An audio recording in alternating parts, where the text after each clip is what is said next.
It is the Sports Lounge, number 284. We've done exactly one of these since our last mock draft, 282, the Walter Mondale edition, the ice cream cake edition.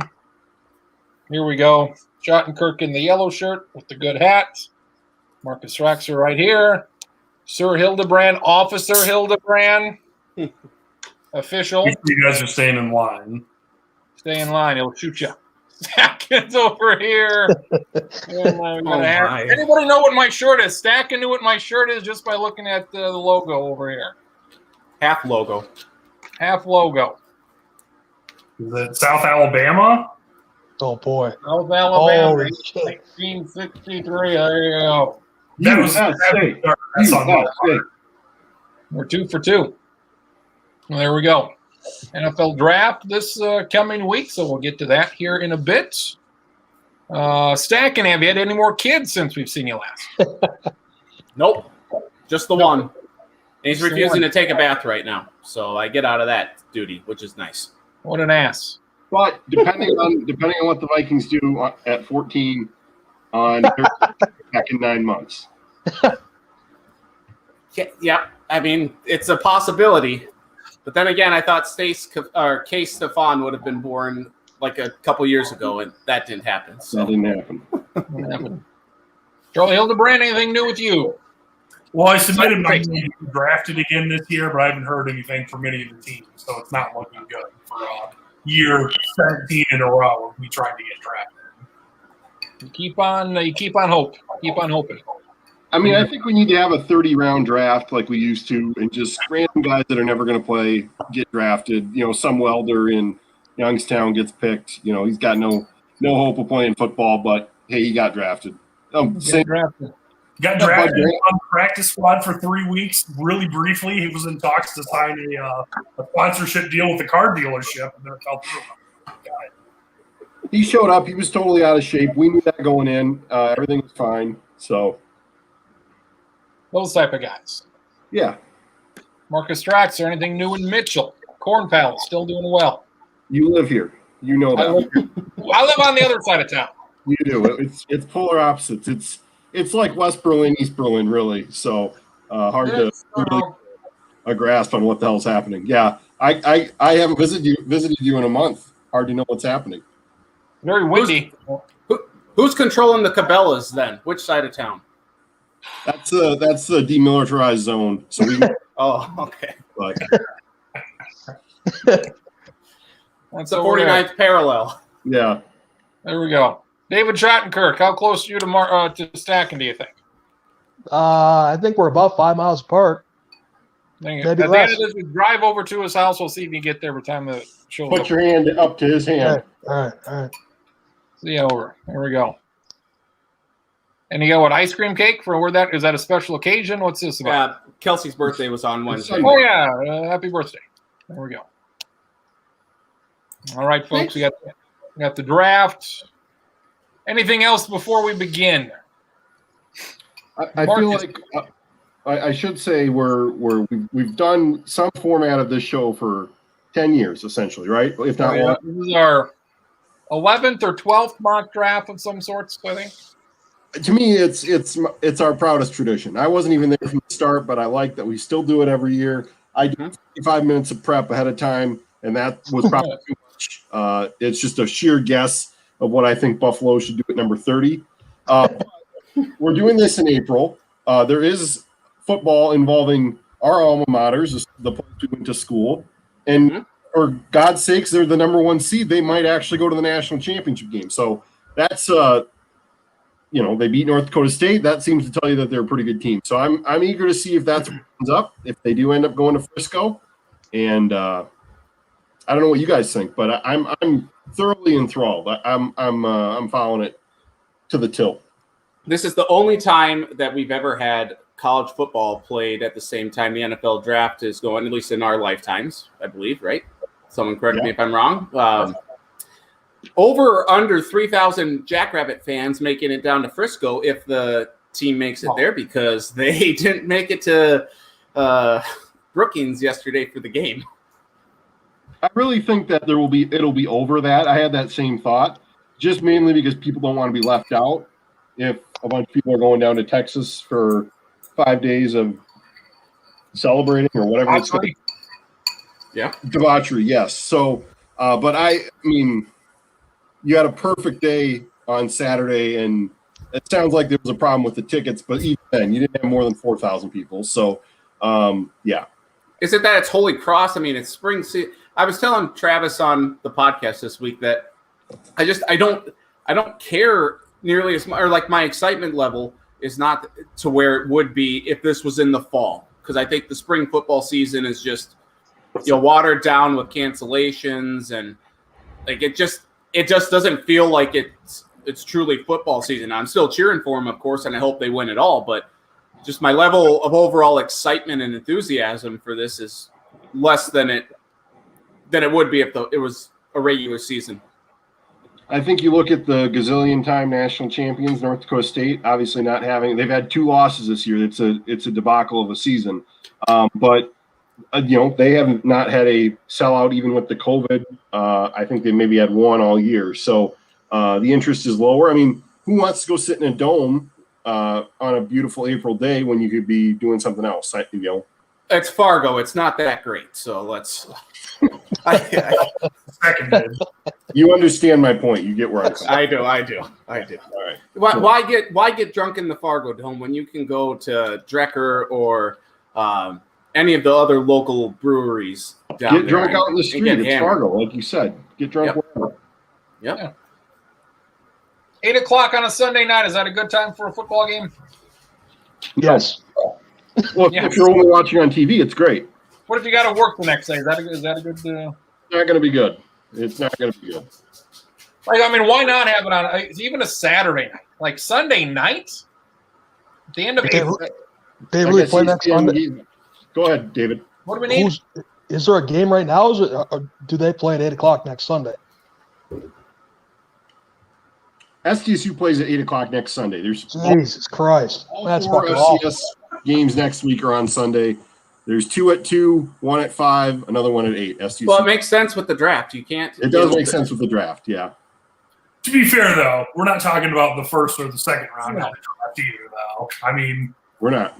I agree with what you guys are saying, but they could also easily be like, well, I mean, we've got like 4 different channels we can put it on. Let's put the draft on a different channel. Because, I mean, if I'm not doing anything else, I'll have the draft on in the background on like Saturday.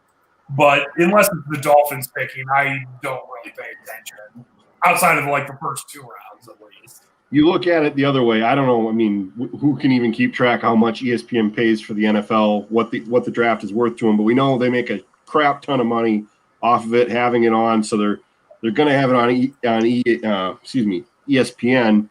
They're not going to shove it off to some other channel. They used to have. I think the third day was on ESPN2. Well, now they realize there's too much. You have NBA playoffs during this time. And yeah, usually you'd have the NBA playoffs. You don't have that anymore. So, or at least not for another month. I just find it funny that like FCS was so desperate to get national attention, get national notoriety.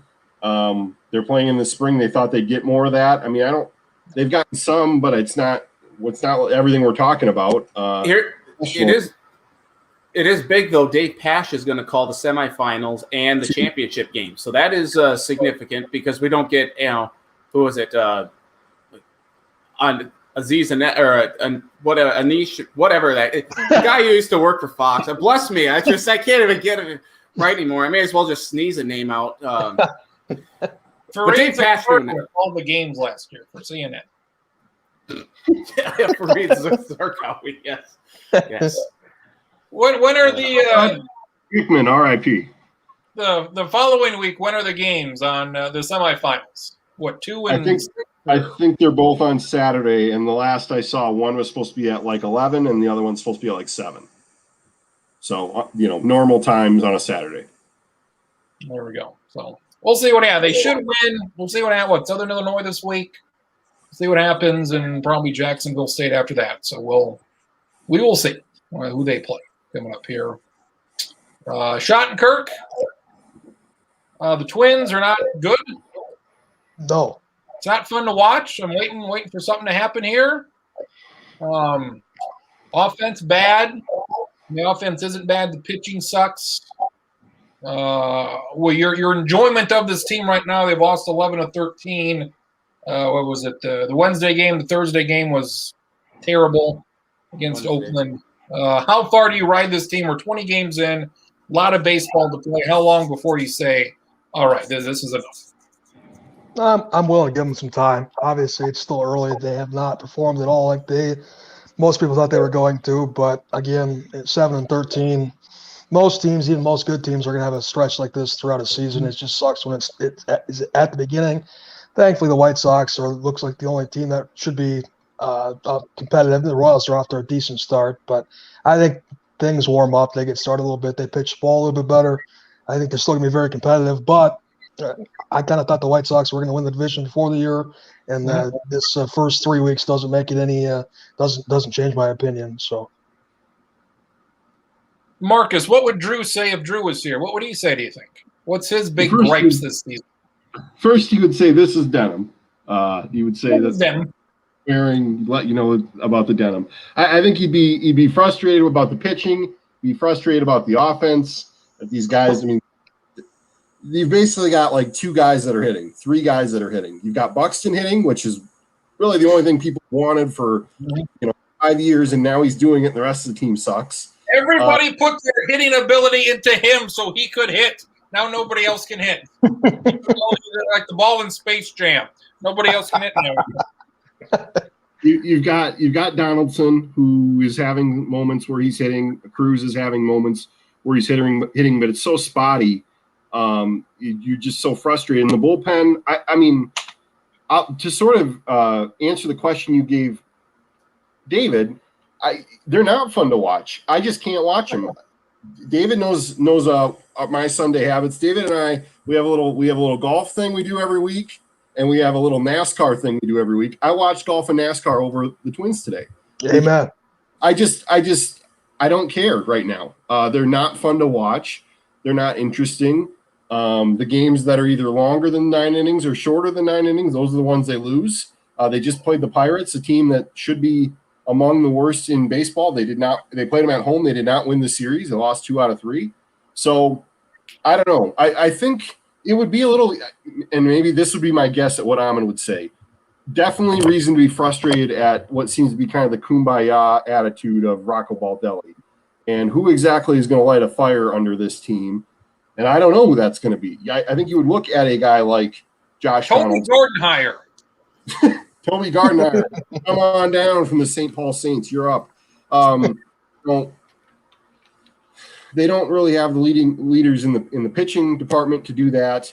I think Nelson Cruz is on this team because he's not that kind of guy. He just kind of fits in and takes naps during the day, so he's ready to hit. And Josh Donaldson, I guess, and then you just start looking at some of these other guys, Miguel Sano, Max Kepler, Byron Buxton. I just don't think they're those kinds of guys. Now, I don't know that you need to go scorched earth and start screaming at everybody in the dugout like it's Major League, but I mean, I just think that something's got to happen. There needs to be a sense of urgency. Like you said, a lot of baseball to be played, but you've wasted 3 weeks right off the bat, and now you're going to be in this hole. You're among the worst teams in the American League. Yes. Wins bad.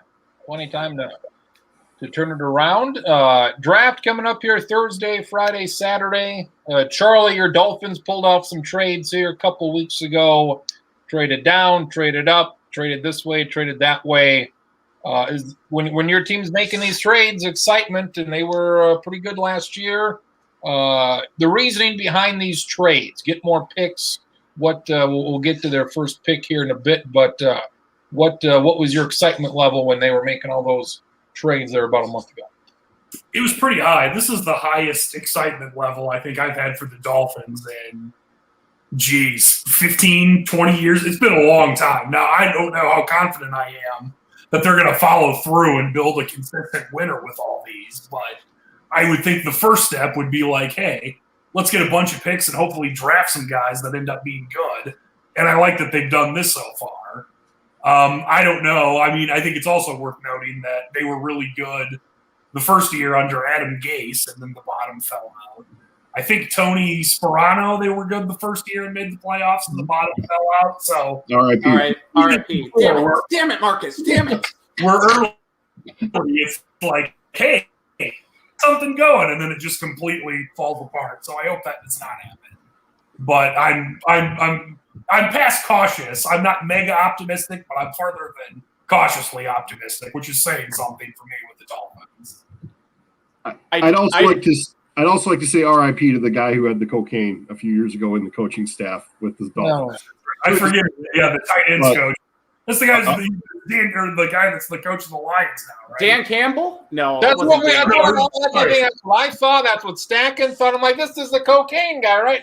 And I guess it's not the cocaine guy, but it's like. No, he was the I mean- tight end coach. He was the offensive line coach. That was the cocaine guy. I mean, why do you think like, he okay, was- this is the guy? I think if you're biting kneecaps, you're on like bath salts or something.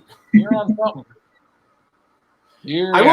I will say this. I think if you're before. I think if you're looking at the Dolphins and they have a bounty of picks here, Bountygate. Didn't mean to say that again. Sean Payton, fuck you. But I do think that the Bills are probably the best team in the AFC East right now, and the moves that the Patriots have made this offseason maybe have vaulted them above the Dolphins. But depending on what the Dolphins do in the draft, I think they could vault ahead of the Patriots. AFC East is going to be very competitive this year. Schottenkirk's got the first pick because his Jacksonville Jaguars are picking first. A lot of quarterbacks. Before you make your pick, quarterbacks are going to go probably 1, 2, 3 here. Rank your quarterbacks. Who do you like? Who do you not like? My personal quarterback ranking would be Trevor Lawrence, obviously at the top. My number 2, or it's kind of a 2A and a 2B. I have Justin Fields as 2A, Matt Jones as 2B. Zach Wilson would be my 3, or whatever you want to say, 4, to count the tie, and then Trey Lance. For me, Trey Lance has a ton of upside, but he's also got the worst mechanics in the draft, and I just I'm not quite sure that he's going to be very good. But again, it wouldn't shock me if he's Deshaun Watson light too. There's definite talent there. Are there massage colors in Markham? Hey, from my show. Stack it. Is I assume that you and Trey Lance, or 3 Lance as I'll call him, had some of the same teachers in high school or even before that. Is it weird knowing that there's going to be a guy that's probably going to go in the top 10 that had the same teachers as you, or I guess from the same school as you? I can tell you right now that the high school football coach there, I took sports officiating from him, and I would bet he's a Packers fan, Coach Ballman. And I graduated with his daughter. So interesting note there. I do find it. I hate it when they call Marshall a small town, because it's not. It's 13,000. It's not it's not Faith, South Dakota, with a population of 489. It's got a Perkins. It's got a Perkins, and I waited on Ron Gardenhire there at Perkins once. Fun fact there. One story. It is. He tipped me $20, I think. It was very nice of him. 50 the 91 award series. God, I wish. I think Trey Lance has to go in the right spot, and I think it's going to be either Atlanta or Carolina. You got to sit him a year, but I do think he's got a lot of upside. I think he does have the highest ceiling of anyone in this class, but 17 games against FCS competition, I would be very wary of that. Just to clarify, the highest ceiling out of anybody in the class? We know his skill set. I think that with Lance's athleticism, I think he's far more. I think he's more athletic than Trevor Lawrence. Would you agree with that, Schottenkirk? Absolutely. Yep. So I think you could take that. You can take his athleticism. If you can fine tune his mechanics, I think he's got the highest potential out of anyone between floor to ceiling. Right. Yeah. Honestly, I agree. So. Yes. Go. We're already a win right there. I just want to jump into second Stacken's village, town, city argument. I could not agree more. Grew up in a town of 2,500 people. I call it a town because it's not to me, it wasn't a big city. I knew that. I know geography. And, then I moved to a place of 15,000. I still don't really think of that. That's a city. I mean, that's no one's going to confuse that for Sioux Falls or New York City.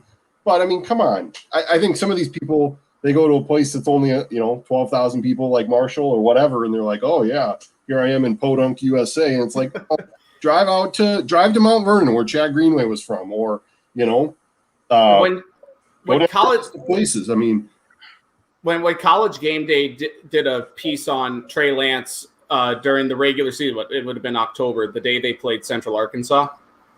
They showed downtown Marshall, which is run down. It's not good. And a picture of Marcotte Jewelry, which is just this old sign from the 70s. They show Marshall Sixth Theater, which is, no one was there because of COVID. Oh, cool. So it makes it look like it's just this shitty town. Shame on them. Not good, ESPN. Not good. And I don't want to hear Mike Greenberg. I might be watching NFL Network more than ESPN this year. This was a heel turn on Mike Greenberg. This was surprising to me. He is totally. I don't know what he's done to the executives there at ESPN, but he screwed Golic. Blackmail. It's blackmail. That's how it happened. He totally messed up ESPN radio here. I'll blame Deal with what he did to Dan Lebitard and Golic and Wingo. He's just as fucked everything up here. I am not a fan of his at all. You can watch the ABC coverage. I don't think he's going to be on ABC. Right? I'm gonna watch Rich Eisen and Daniel Jeremiah on NFL Network. There we go.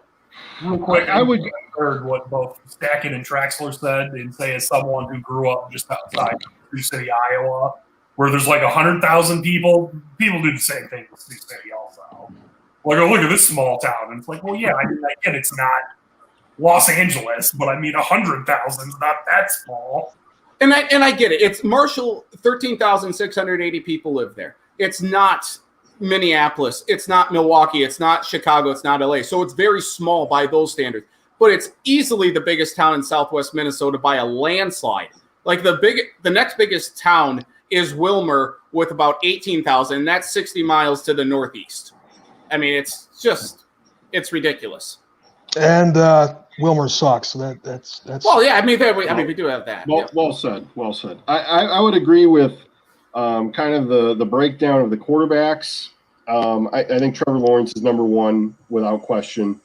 I agree kind of with the 2A, 2B comparison. I think I like Justin Fields more than I think I like Mac Jones. Mac Jones certainly, he's good. I mean, he led Alabama to a national championship. I can't knock him at all. When you wait behind all those quarterbacks Alabama's had and you get 1 year to execute and you play like he did, that should be pretty good. I mean, and the fact that he's getting talk in the top 10 is good. I like Trey Lance. I think what he's done against, I think the same thing. When you play 17 games against FCS teams, NDSU did not play an FBS team while he was there, so he didn't have – they're supposed to play Oregon in the fall, and that, of course, never happened. I think he's good. I think he's kind of a project to sort of jump ahead. I think, if the Vikings were to take him and he's a sort of a 1 or 2 year project behind Kirk Cousins, I don't have a problem with that. Nope, I agree. If he's got to start from day one, I don't know if that works out very well. I'm not high on Zach Wilson. I guess I don't. I can see that he can make a lot of good throws, and it looks like the Jets and him are just kind of tied at the hip now at number 2. And I don't really understand why, other than he's got the skills, but it just – I'm looking at this group of 6 guys, right, 6 or 5 or 6 guys, whatever it is. I just don't feel like they can all be in the top 10 or 12 or whatever the number is. I feel like somebody or a couple of them have to be in the 20s or whatever it might be. I look at this class overall, and maybe it's just because – I'm kind of negative about quarterbacks overall because we see them go to the NFL and struggle. Not a lot of them have a ton of success, or it's rare for one class to have, 3 or 4 guys do great. The averages just tell me that, okay, well, a couple of these guys just aren't going to be very good. So we'll see how it all works out. I would put Zach Wilson in my pile of guys that I don't think is going to be very good. Well, it's going to the Jets, so that's probably why. And that's probably why. I just look at those two together and I'm like, oh, that's probably not going to work out. And, the fact that it's a moving target for the other guys is more interesting. I think sort of the conundrum that it seems like the 49ers are in, which sort of juggling maybe 3 different guys at their pick is pretty interesting. So we'll see how that all shakes out. But law of averages kind of tells me, okay, not all of you are going to work out. Travis really likes Kyle Trask from Florida, and he's be a great quarterback to get in the 3rd round for the Vikings. I think Kellen Mond is right up there. I would take Mond maybe over Kyle Trask just because of his dual athleticism, but Trask could certainly get the job done. If the Vikings got either of them in the 3rd round, I would be very happy with that. How about Davis Mills stacking? I don't know. It's not a name that excites me. I've heard him more in the line with like the Drew Brees and the Saints realm. If they, I don't know, the jury's out on him. I wouldn't be happy with it, but he could prove me wrong. I like Trask and Mond more. Started off, Schottenkirk, you're up first. Jacksonville with the guy from Clemson. Yes. I'd like to thank the Jets for winning a couple games last year because they really fucked themselves. So my Jaguars obviously are taking Trevor Lawrence, and hopefully the marriage with him and Urban Meyer works out well. I have my reservations about Meyer as a coach, but Lawrence as a quarterback has all the tools. He has all pro written all over him. We'll see if it works. I hope so. We'll see if the Clemson and Ohio State urban pipeline of players going down to Jacksonville. All down the pipeline. Charlie here with the Jets at number 2. What guard are they taking? I'm hoping people aren't successful, but I hope whoever the Jets take, they stay bad because I don't like the Jets, and I'm the same division as the Dolphins.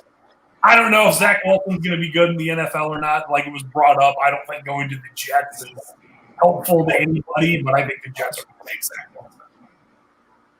Zach Wilson to the Jets. I'm up at 3 with San Francisco. They made a big trade. You don't trade up to 3 to get a fucking Alabama white quarterback. That's for sure.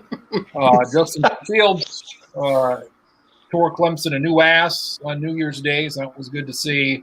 So we're going to go Justin Fields, number 3, to San Francisco, and they can figure out what they want to do with their other guy. Stacking up at 4 with Atlanta. I really hate that you gave me pick 4 in Atlanta because this is a very difficult pick because I think they're either going to go Trey Lance or they're going to go Kyle Pitts. And it's going to – what? Pick a fullback. Oh, yeah. Sorry. Let me go to my fullback rankings here quick. I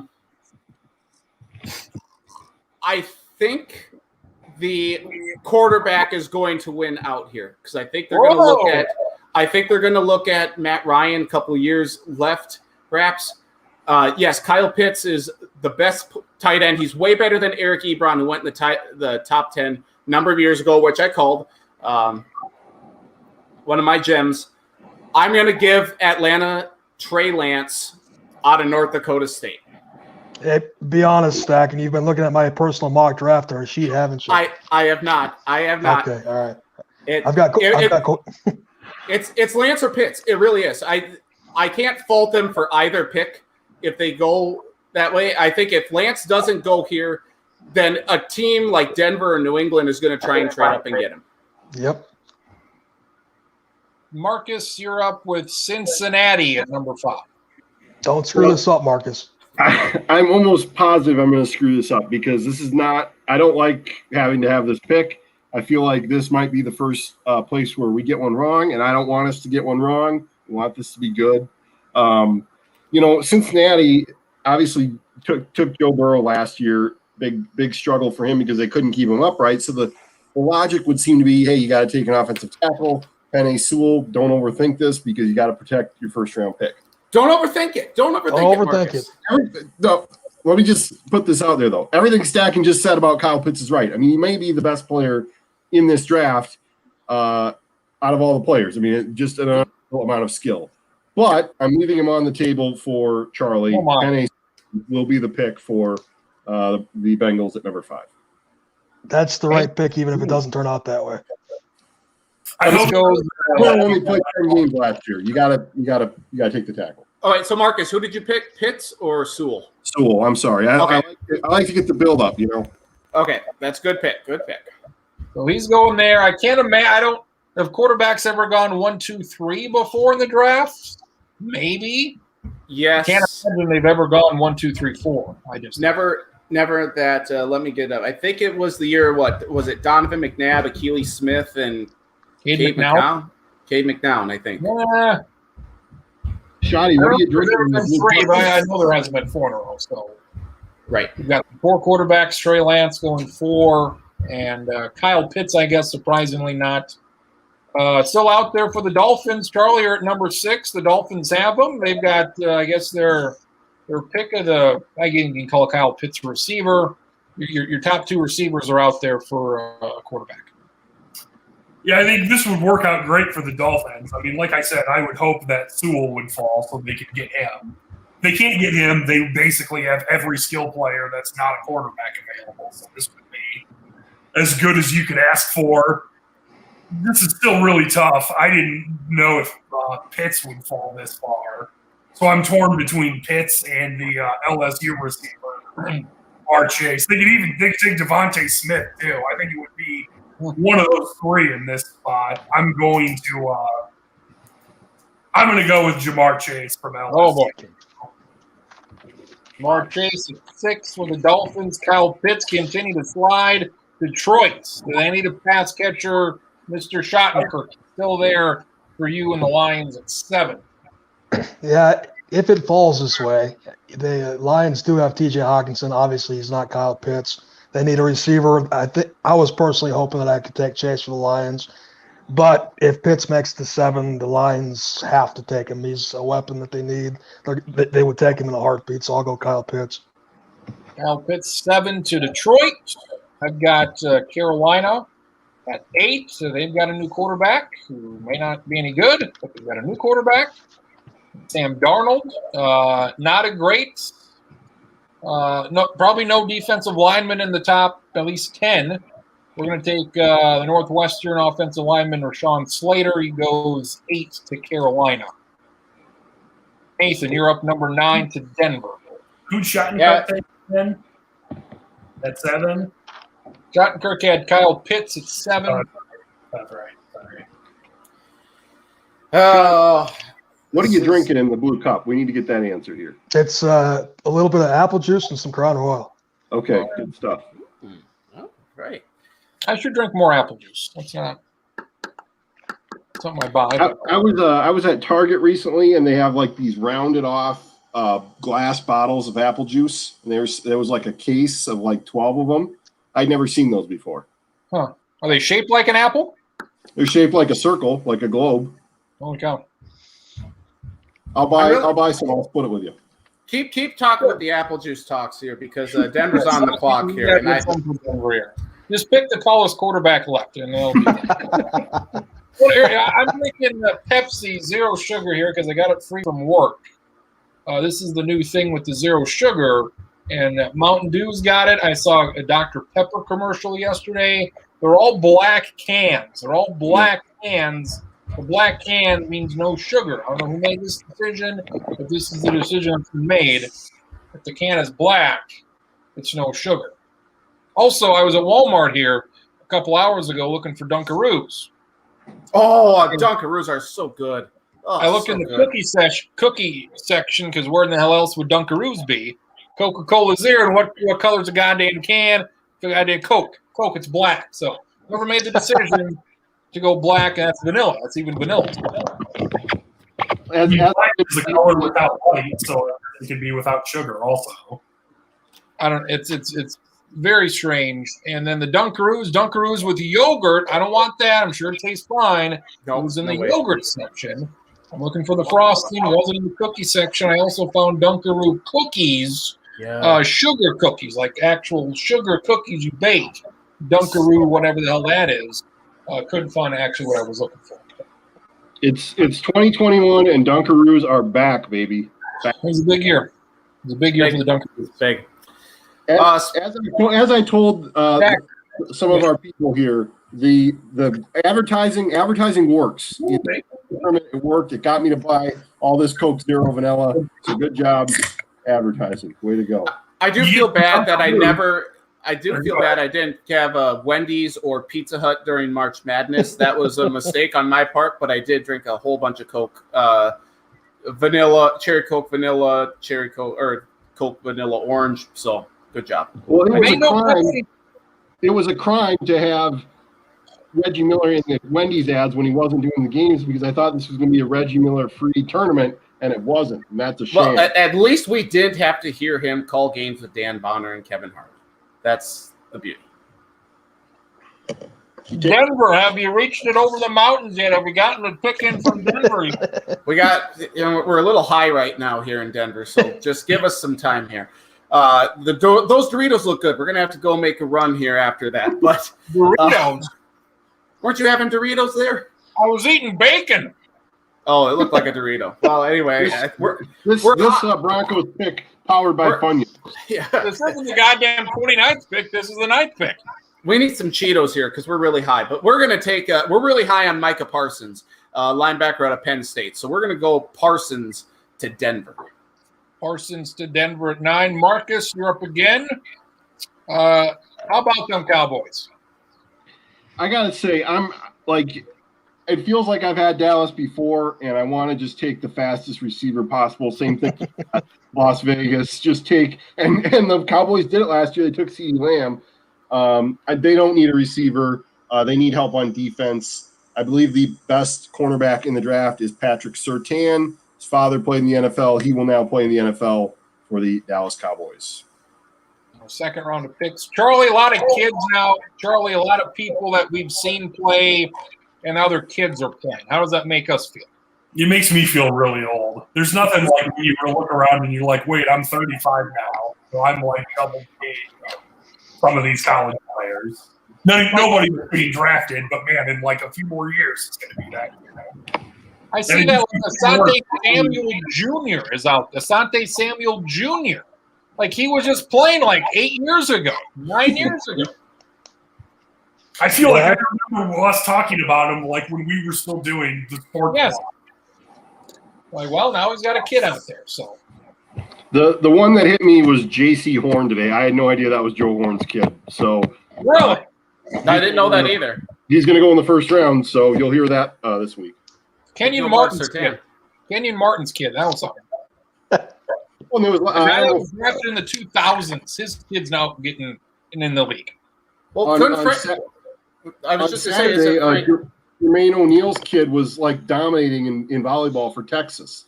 She was just smashing the crap out of it. Yeah, and she's obviously college age. So, and he just got done playing not very long ago. Wow.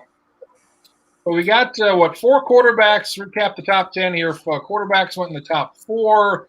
We got the 2 offensive linemen off the deal. Got a receiver, a tight end, and we finally got 2 defensive guys picked with linebacker and cornerback. So we go to the Giants here. David's up with the Giants at 11. They've got a quarterback who they got to make a decision on this jackass here this year because I don't know, he hasn't shown a whole hell of a lot. So you get him a receiver. What do you do with old dipshit Giants here at 11? I think the Giants would probably be hoping that one of the 2 top offensive tackles dropped to them, but in this case they didn't. So you look at potentially an edge player. They need help on defense. There's not a whole lot of edge guys or DNs or outside linebackers in the draft, especially at 11. That's probably a little bit too early for even the top guys. And with Smith and Waddle sitting there, I think that's the decision, and I think they're going to go with Devonta Smith. Devonta Smith, receiver, Alabama. Now that sets up the Philadelphia Eagles for Charlie via San Francisco/Miami. And Philadelphia, they could have taken Justin Jefferson last year, but they decided not to. And he's thankful for it. He's thankful for it. So do they go receiver? Here we got to run on receivers maybe, Charlie. Philadelphia, they got a young quarterback, Jalen Hurts. What do they do here at number 12? Bright side for the Eagles is it appears, at least going in, you never know how things are going to shake out for 4 or 5 years. But it looks like this is a pretty good draft if you need offensive guys. And so 12, if you still need an offensive guy, that's not necessarily a problem. So I'm going to say that the Eagles take the other Alabama receiver, Jalen Waddle, right after Devontae Smith. Alabama, pretty good last year. Maybe 5 or 6 Alabama guys in the first round. There's already been, 3 taken here, and there's going to be at least 5 in the first round. 3 Alabama guys in a row here at 10, 11, 12. I've got the Chargers at 13. Had a good quarterback, Justin Herbert. He was probably better than anybody thought he'd be in the first year. Let's give him the second offensive lineman, Stacken's Virginia Tech guy, Christian Darrisaw. Let's go with him at number 13. God dang it.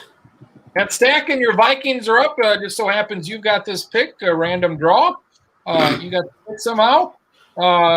Offensive line, defensive line, the Vikings probably could get the best or whoever they want here, defensive line, tackle, or outside. They probably get the best defensive lineman here if they want them. I think we're really hoping that Christian Darrisaw would fall to us. Corey Chavis on his podcast or whatever, he was talking with PA. He says that Darrisaw is arguably the second best offensive tackle here in this class. So I think the Vikings, unlike last year when the Eagles stupidly took Jalen Reagor, were sniped here in this decision to take because they wanted Darrisaw.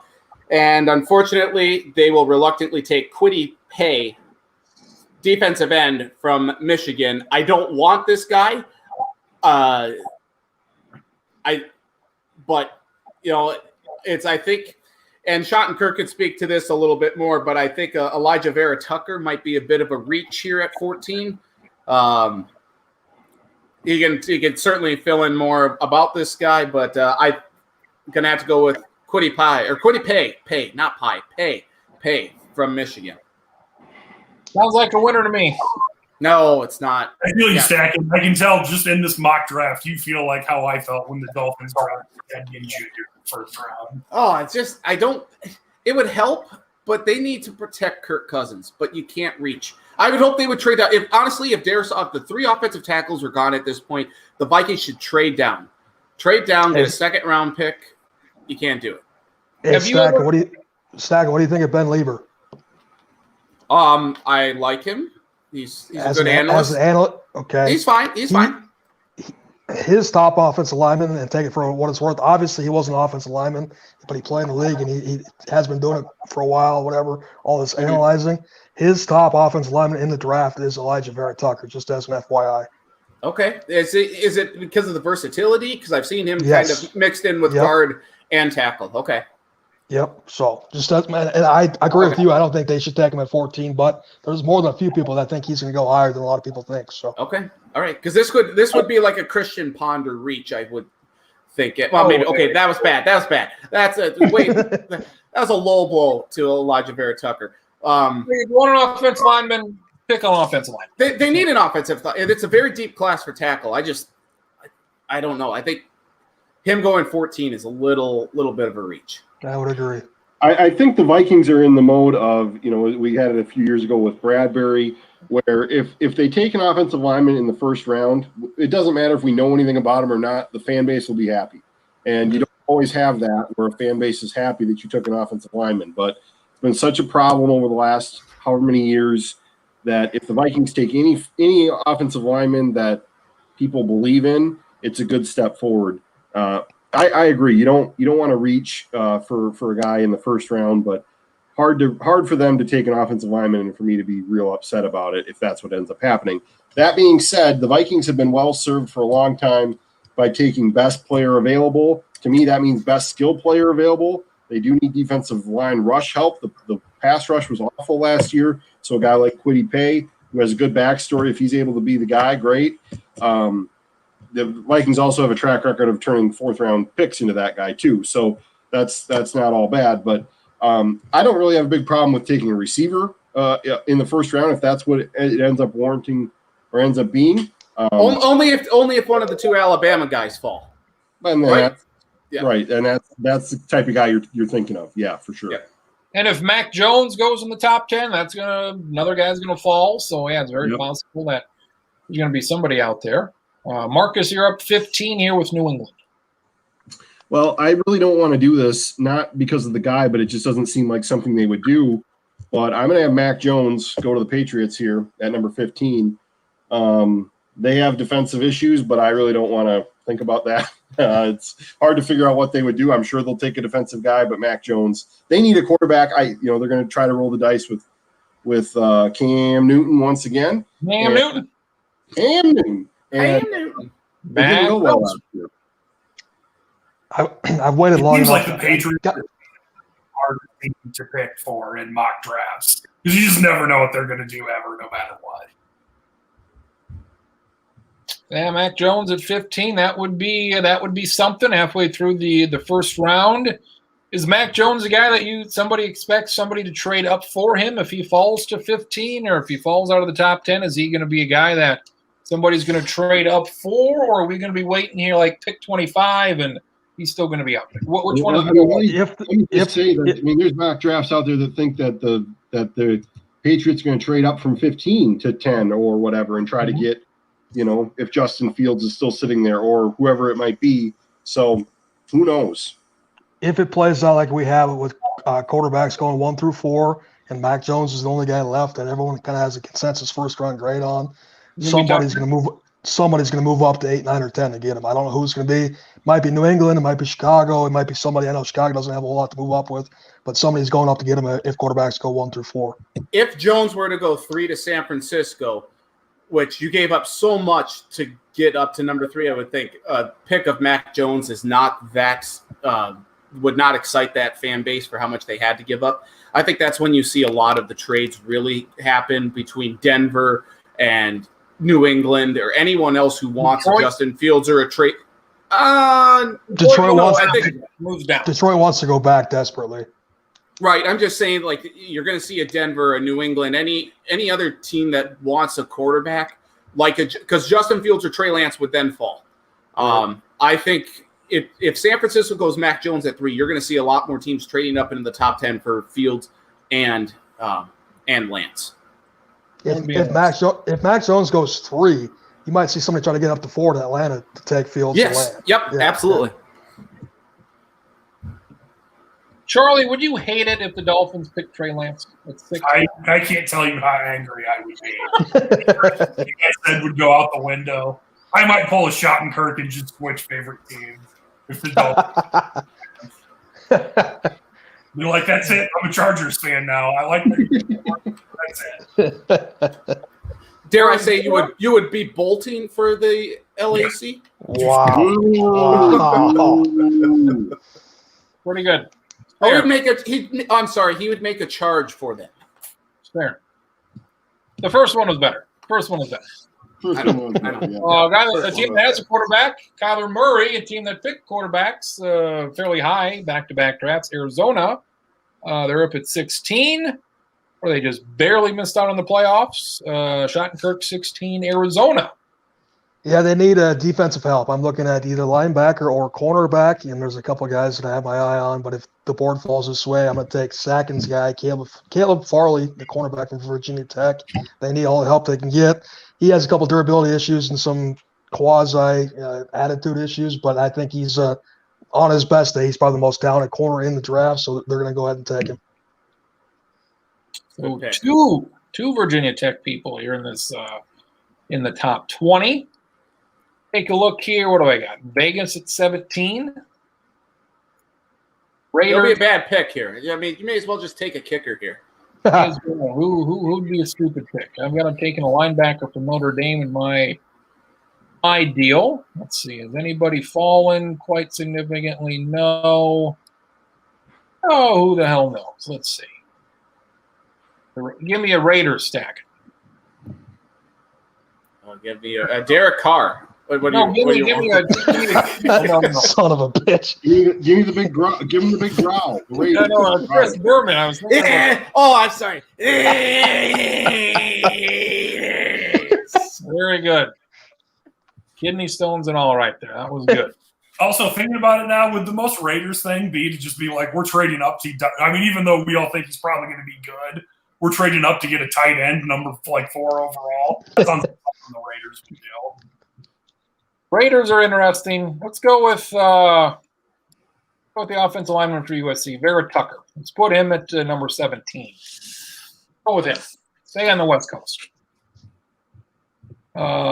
Charlie, your Dolphins up at 18 again. They got a wide receiver the first time around. What do they do here at 18?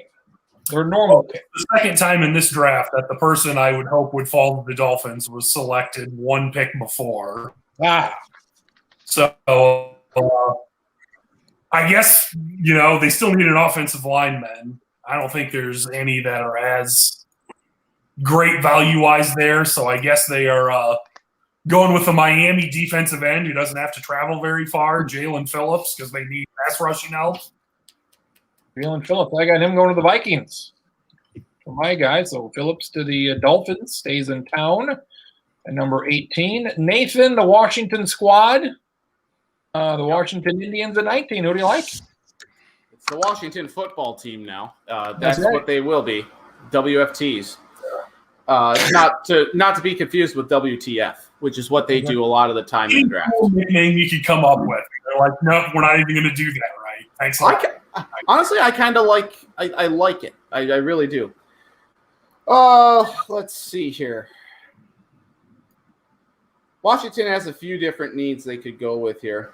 They could maybe try quarterback. No, that's probably not a good. You know what? You need to get some help at wide receiver. Terry McLaurin's very good. How about this? Let's go all out. Let's be bold here. Rashad Bateman, wide receiver, Minnesota. Done. Going to Washington at number 19. It would thrill me for him to be a first-round pick. It sure seemed like he would be about a year ago. And the more you read now, it doesn't seem like that's going to happen. So if he goes in the top 20, that'd be great. And Marcus, the Bears, probably going to be a great pick. They always do well in the draft. What do you like? Bears at 20. Well, I think the Bears, no question, they are desperate to get a quarterback, but we're in a no trades ethos here. So Chicago stuck at number 20. None of these guys fall to them. They have, I think, the offensive line need, and I'm going to have them take Alex Leatherwood of Alabama. Alex Leatherwood, Alabama. That's like your lowest ability to screw that up pick. So the Bears. Cotton Kirk, you've got the Bears taking Mac Jones here. I sure do. And part of my rationale in my own personal mock is that I think somebody's going up. I think it's either Washington or Chicago at 19 or 20 that's going up to get Mac Jones. So I just slot him in with the Bears, and assuming he could fall, but like I said 5 times now, I think somebody's going up to get him. So. I don't know if Mac Jones will be good in the NFL, but I'm more confident he'll be good than Timmy Trubisky will be in the NFL. Yeah, yep. Well, Frank. Fuck off, Frank. the Tank. Frank the Tank. Schottenkirk is up with Indianapolis at 21. They had a quarterback last year who's extremely, or I guess his wife, is extremely fertile. They got rid of him because he's old and he retired. Then that's enough for me. 21 to Indianapolis. What do we got? 21 Indianapolis. They would like probably an edge guy to fall to him, but there's, like I said, one of my last picks, there's not a whole lot of top end talent. And there's been quite a few offensive tackles, offensive linemen taken already, but I'm going to take another one. I'm going to take Taven Jenkins from Oklahoma State to protect for Carson Wentz, who somehow, I forgot until yesterday, that Carson Wentz actually is an Indianapolis Colt. So, yeah, Can you believe that? Yeah. Back, and you had this back in probably January. I had December. There's a tweet. There's a tweet. Colts fans were upset with me, and I gave them the virtual middle finger after this trade was done. Colts Nation getting up and stacking his ass. So you know what? I might just say that this was my my mock draft or my NFL draft Nostradamus pick this year was Carson Wentz going to Indianapolis. This was it for you. All right. Charlie, the ever-exciting Tennessee Titans at number 22. Before you pick the Tennessee Titans, I think we can all agree are pretty bland and boring, just generally. Compare them to a wrestler. You would say bland, boring. The Tennessee Titans of wrestling would be. Generally talented and better than anyone wants to give them credit for, but they don't want to see them. They're the William Regal of the NFL. Oh, wow. Wow. That's a grand slam. That's good. Marcus, do we agree with that pick, that analysis thing? I'm really only laughing. I wait for the reaction, then I laugh, depending on what the reaction is. Yep. So if these guys, He's not wrong. It's a good pick. It's a real good pick. Like, you know what? They're actually not bad. They're actually pretty good. Tennessee at 22. They've been good for a while. And bland, what's more bland than taking someone who went to Northwestern just outside of Chicago? Oh, yeah. So they are taking defensive back Greg Newsome to help with their defensive back needs. Greg Newsome corner to Tennessee, Nashville. Hell of a town, Sack, and we love Nashville. We do love Nashville, and I'm trying to think of the last time Northwestern has ever had two guys drafted in the first round. I don't think it's ever happened because Northwestern genuinely sucks at football. They're good once in a while. But, Northwestern generally goes pro in things other than sports. Yes, they do. They're Michael Wilbons of the world. Marcus, did you know that 99.9% of NCAA athletes go to pro in something other than sports? I did, Travis, and you want to know why I knew that? Because I can do math, and I know how many. I know that only 60 people go to the NBA in the draft every year, and I figure, well, yeah, all those basketball players got to go somewhere else. Oh shit! God damn! How about that? Do they count it if you play in Spain in the professional leagues there? Does that count as going pro? Yeah, but you got to come back in the summer 3-on-3 ball and play. In the summer league. Yep. Yeah. Except Mike Dom, you can't do that. No, that's what I was getting at. Second. Yeah. There's the Jets. I got the Jets here. Yeah, I mean they're letting the Jets pick twice in this draft. Are you kidding me? Do I have the Jets twice? They're letting the Jets pick twice. Oh, that's what happens when you trade Jamal Adams to Seattle. They let them have 2 picks. That's unreal. I got a guy here. I got a let's see. I'm going to go with a receiver to pair up with this shitty quarterback they're going to get. A guy who I really like. If the Vikings took him, that'd be fine with me. But I'm going Rondale Moore, Purdue, going to the Jets at 23. He's good. Speedy guy. God bless him. Hopefully go somewhere other than the Jets. Go to the Pack. I kind of like watching him play, so I hope he goes somewhere else for his sake. Do something good with your life. Go to Pittsburgh. Go to Jacksonville. Anywhere but the Jets. So I've got him going to the Jets. Stacking Pittsburgh Steelers at 24. Well, I mean, you got to find someone, the heir apparent to Ben Roethlisberger here at some point. I don't know if you can quite go Kyle Trask or Kellen Mond here, or Davis, what's his face from Davis Mills or whatever that guy from Stanford is. Stanford Steve Mills. Anyway, Davis Love the third. Nailed it. Yeah, perhaps. But James Conner left. I think you could see some offensive line help here as well. But I'm going to give them Najee Harris, running back from Alabama. Najee Harris.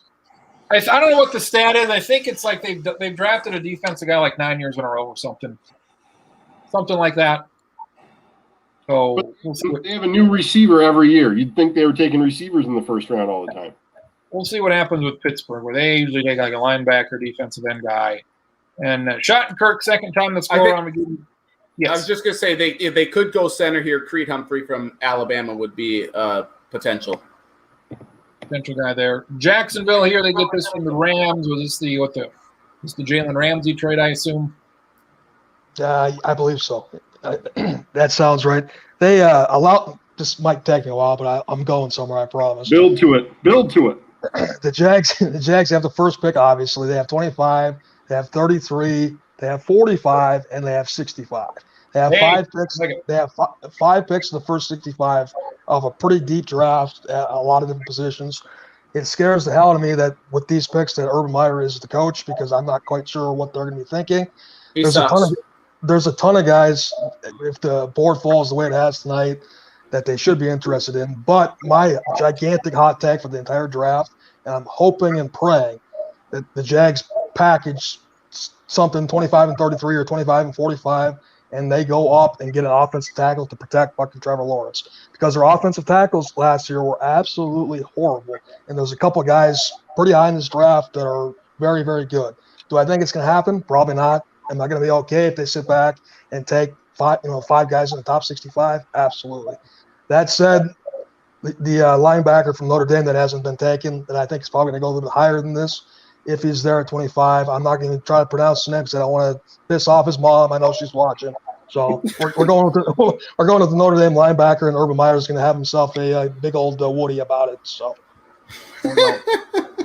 I'm going to get this guy's name here because I talked. I want Sack in just to say, just so we can. Yeah, I know. Let me get him pulled up here. Voice say it, and then Like, if you sound it out, it seems, I don't know how to say it. If you sound it out, it seems fairly, I don't know. I gotta find this guy here. Give me a Give it second. a shot. I gotta find the guy's name here. I'm on first two name different Jeremiah. sites. The hyphenated last names always fuck me up. Jeremiah Owusu, let's go get some Korama instead of Schwartz. Yeah. Like Chris Yeah. Jeremiah, long name. Long. Okay, no, not that guy. Jeremiah Owusu Komaroa. Koromoa. Owusu. Whoosh. He'll be a 10-time Pro Bowler. There'll be a household name. Marcus is up with Cleveland. There's a rumor this draft this year is in Cleveland. We'll find out Thursday where it's going to be at, along with the NFL schedule. You know what they should do? They should alternate picks and then the schedule. No, They actually should do that. no. Because We don't need 10 minutes breaking down whatever the fuck here. Listen, I've finally come around to the fact that the NFL is doing the right thing by releasing the schedule after the draft, because you could potentially have a matchup featuring two rookie quarterbacks against one another that people would want to see in a late afternoon slot or Sunday or like Monday Night Football that you might otherwise have at noon. So no, they're doing the right thing here by moving the schedule out. I'll have plenty more on the schedule here in the upcoming weeks. Can't wait. Yeah, Stack has blocked out his whole week for it. I do like that they've actually announced when they're going to do it, because in past years, well, it might be Tuesday next week. It might be Wednesday in 2 weeks. I don't know. I saw some jackass say like, because they do some like schedule leaks on Twitter, and he's like, "Wow, I just saw the NFL announce they were doing it May 12th." And like, I knew that a month and a half ago when they said they're going to wait until after the draft and do it in May. Like, come on, you're not breaking news here. Keep up, morons. Come on. Also, If we're there's not any- breaking news with the schedule because we know the schedule fucking 10 years out. So we know what it is. We Anyway. want to know who's playing Week What time is- 13 on Monday Night Football in the. What Yeah, Monday exactly. night are the Bears playing the Vikings this year? I don't know. Here's the deal, though. It doesn't matter who's playing. I'm going to watch it anyway. So I'll be there in Week 13 on Monday night. You just put the two teams there. We'll be there. Yeah, I'll be there. Buffalo and New England need to have it. No, we don't. Cleveland was really good this year. Cleveland damn near beat the Chiefs. Marcus, hopefully Cleveland is a team on the come here. Hopefully they can keep this up. Where do they go here at 26? I believe if they need defense, almost every guy I wrote down was a defensive guy. One thing I'm noticing is that a lot of these like needs things that teams have are related to former Vikings. Like Cleveland lost Sheldon Richardson, so they need him. Arizona lost Patrick Peterson, now on the Vikings. He's going to wear number 7, by the way. I don't know if you guys heard that today. And you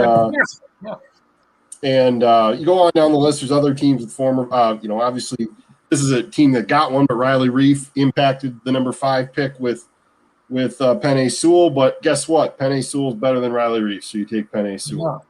So anyway, Schottenkirk sniped me with the Notre Dame linebacker. I think Cleveland would have been happy to have him at number 26. Instead, they will take Zaven Collins. It's a great pick. It's Great a pick. great pick. He's arguably the best linebacker in this class. He's not that far behind Parsons. I would. Cleveland needs tacklers, skill players, all those sorts of things. So they'll be happy to have Collins. If New England stays at 15, it doesn't take quarterback. I would not be surprised at all if they took Zaven Collins at 15. Just as He was on my list there too. Yep. Yeah. Charlie's got Baltimore. Charlie's got all the exciting. Oh, they're a little bit more exciting than they used to be. Baltimore Ravens, always good. What do they do here, number 27? Well, according to my sources, and by sources I mean pulling up mock drafts to see other teams' needs, because I don't know what the Ravens need off the top of my head. They do need an edge rusher, and I think they're going to take Aziz. I don't know if I can pronounce it right. Ojulari from Georgia. Georgia always has good athletes on defense. So Aziz, I believe the first ever Aziz to be picked. The NFL. That leaves me with New Orleans at 28. They're an interesting team with a quarterback. Very interesting. Oh, let's see. What could Saints need? Go a variety of places. Cornerback, maybe a receiver, maybe a linebacker. Let's go with has Joe Horn's kid been picked yet? Have we picked him? Oh my gosh, no. Let's maybe pick this kid. Probably going to go a lot higher than this, but let's go J.C. Horn, cornerback, South Carolina. The Saints at 28. that'd be a fun, nice little story, having his kid go play for the team he played for. And then he gets picked and he gets the phone out and calls his dad. He'll probably be sitting next to him. But Gotta be. Hey, Dad, what? I'm here. There he is. That would be funny if they You just gotta call him. Just call him. Oh, yeah. like when he Yep. celebration. That's a deal.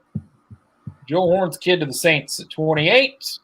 Stacking. Somehow you got the Packers. I wish I could switch you here, but you got the Packers at 29. You know, They were so goddamn bold last year, they took a fucking quarterback. How about that? trying to think here, do they go with like a wide receiver maybe to help Aaron Rodgers? No, they just want to keep him pissed off. So that's not going to happen here. I don't know. Let's take a look here.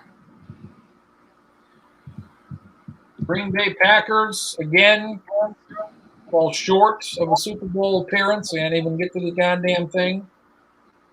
I think all Vikings holding out hope Rodgers gets here in, I don't know, a couple years when he's washed up and he's 40 years old. One more go around. We're getting it pulled up here. How many more years for Rodgers in Green Bay? Two more years? One more year? One. Uno. One at top. This is his The last last year. one?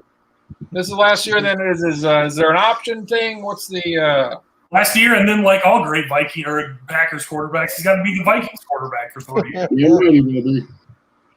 I mean, I would sign me up for that all the time. I mean, that I don't think wouldn't it's get going to no better. happen. I don't think it's going to happen. I'd be willing to bet you a 50%? lot of money. Hey, Stack, I'll bet you a lot Yeah. of money that it's a max of 2 more. I think this is his last year. He's not staying there for very long. No, I agree. I think it's 1 year. I think he could do. He's going to go do Jeopardy. Gotcha. His career in Green Bay is in jeopardy. It is. Like San Francisco, that would be a deal, but they seem to be tied up with a shit ton of quarterbacks at the moment, so hopefully they're out of it. Is New England maybe hoping here for Aaron Rodgers next year? I don't know. I got one name for you. John Gruden and the Raiders. Raiders. How I about can see this? Aaron Rodgers being a Raider. I could buy that. How about this? Tom Brady calls it quits. He goes to Tampa Bay. How about that? It's not Okay. impossible, I guess. I don't know. Saints, go to the Saints. I don't So- think Tom Brady's ever retiring. So I think for the Packers, I think you could go a couple of different routes here. Maybe help, get that Fairmouth guy, the tight end from Penn State here.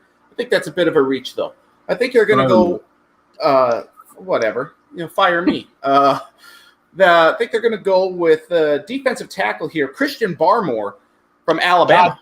Damn it. I hate how much that pick makes sense.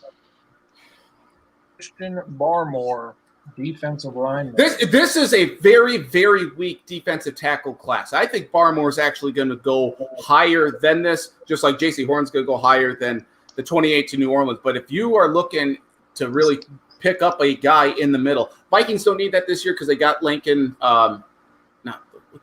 Dalvin Tomlinson. Dal, thank you. I was thinking Lincoln Tomlinson. That's the offensive tackle for Detroit or San Francisco now, whatever.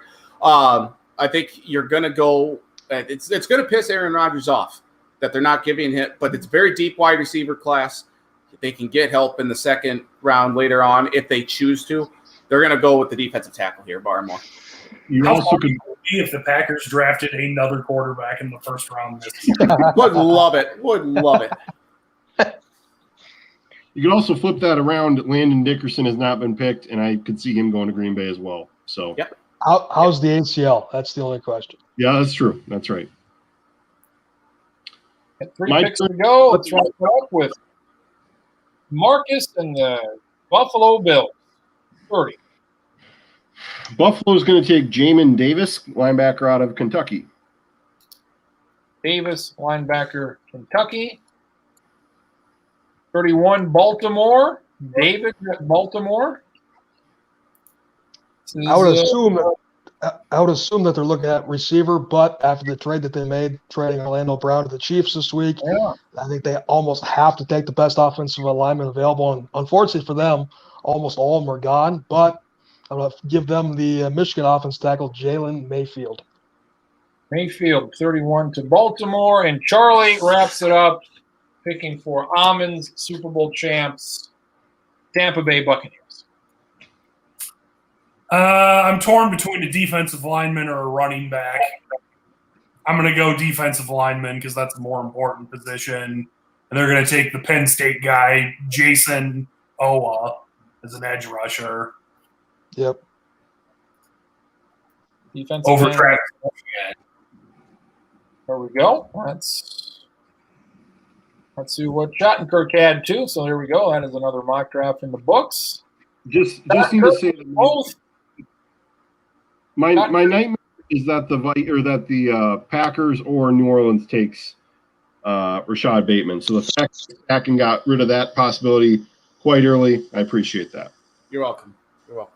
Schottenkirk and I at the moment have the same pick for Buffalo here, taking Travis Etienne, the running back from Clemson, Yep. to pair with our guy, Big Wyoming. So that'd be That'd be interesting. I thought it was Big Laramie. Big Laramie. Yeah, Big Laramie, Big Wyoming. A little of both. It's whatever sounds more like it would be a sandwich at Arby's, like the Big Montana was. There's 2 guys that we didn't pick in the first round that I'm pretty sure are going to be first rounders. Etienne's one of them, and the Russo? other guy. No, that would make sense, but I personally don't have him in the first round. The other guy I'm looking at is a safety from TCU, that Trayvon Morig. I think he could be in the late teens. I think for sure he'll be a first rounder. But He could go as high as 10 to Dallas. In all honesty, I mean, they need help badly in the secondary, Right. and this is Right. safety like defensive tackle here, not a very deep class. He's the cream of the crop. If you think if he's going to solidify your safety spot there, yeah. Honestly, if the Vikings got him at 14, I would not be upset. And he's from TCU. Money's tight for Jerry Jones. You only got to send a car over to him. So that saves money. That's huge. Stacking, you said he's the cream of the crop. Say he's the cream of the crop in your Randy Savage voice. Cream of the crap. There it is.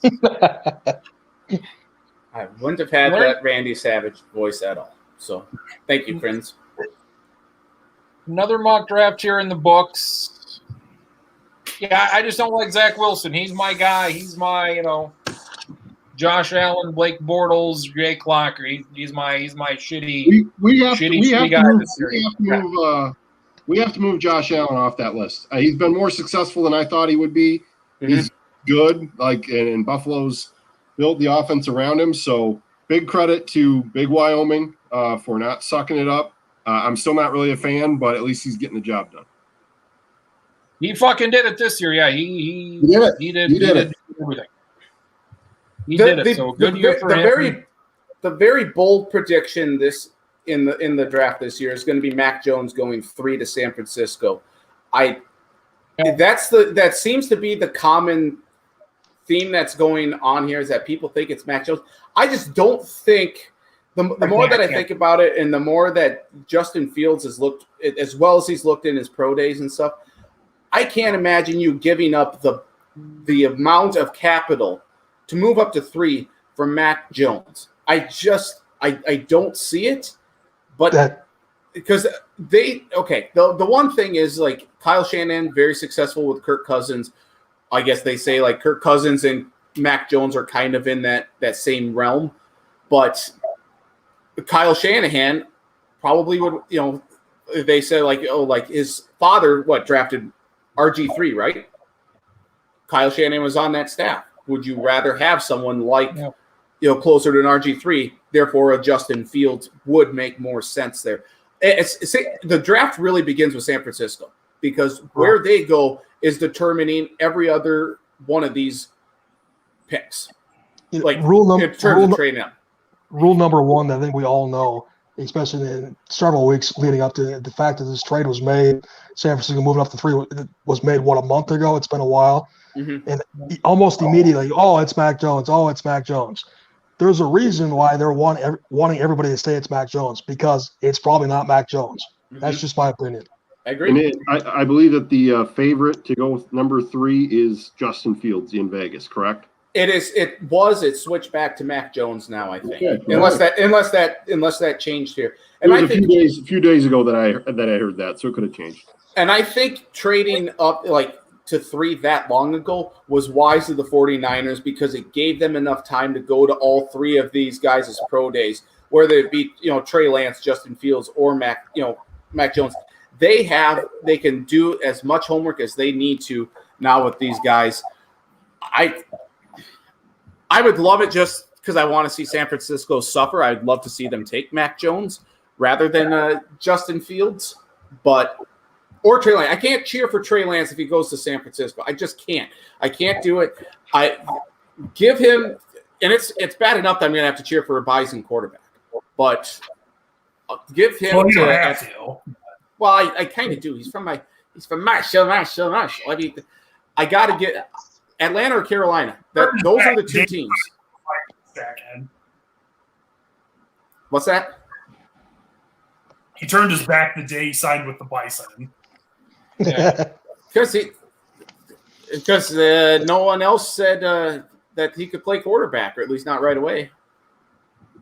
Question for Travis to look up, and I would certainly be willing to help. But when was the last time a team drafted in the top 5, basically 2 years removed from the Super Bowl?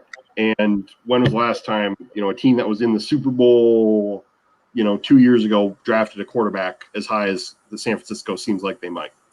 I have no idea. I'm publicly just throwing that out, but that'd be something interesting to know before Thursday. Well, Philadelphia, I guess that's 3 years now, right? Philadelphia 3? Oh, yeah. With Carson Wentz, or? Yeah. Well, if they drafted him before they got to the Super Bowl. No, I'm saying after they got to the Super Bowl, though. Was it 2 or 3 years later? Because they were at 6 before the trade. Yeah, but they didn't. Yeah, they did draft high. They didn't take a quarterback. They drafted Hurts in the 2nd round last year because Carson sucks. Yeah, that's a good question. Put that. I feel like there's got to be some team. Put that in the Pro Football Reference machine and see what it kicks out. Is what I say. Because New England, it's not been New England.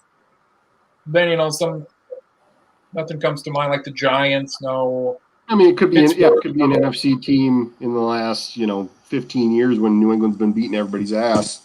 Where all of a sudden, 2 years later they're picking 5th, but I can't think of who that would be. So the Rams, maybe it was the year the Rams went to the Super Bowl. I feel like they had I don't know if they had a higher pick. I don't know. That was a few years before they got there. No, because they had Goff. Goff and Aaron Donald was like maybe 10, 15, 14. Yeah, he was like 12, I think, that year. Interesting question, and interesting to see if they're a team trading up, because San Francisco was at 10 or were they at 6? Yeah, they were at 12. They were at this year. They're at 12, moved up to 3.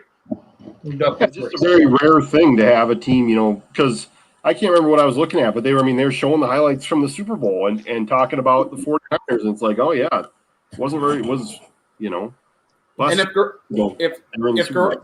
if Garoppolo doesn't overshoot, I can't remember the wide receiver. Was it Emmanuel Sanders? Like he just missed him by a yard. If he does that, then we're not talking about this. Yeah, right. Look at Patrick Mahomes is not a Super Bowl champion quarterback. Yeah, there's all kinds of things. Second, Hall of Famer Patrick Mahomes. Oh, very right. I like Kyle Trask from Florida as a guy to be, I don't know, how good he's going to be, but I think he's going to be better than the number 2 pick. So Justin Fields, if he goes to Who's going to be a guy? Who's going to be a guy? Go through this list.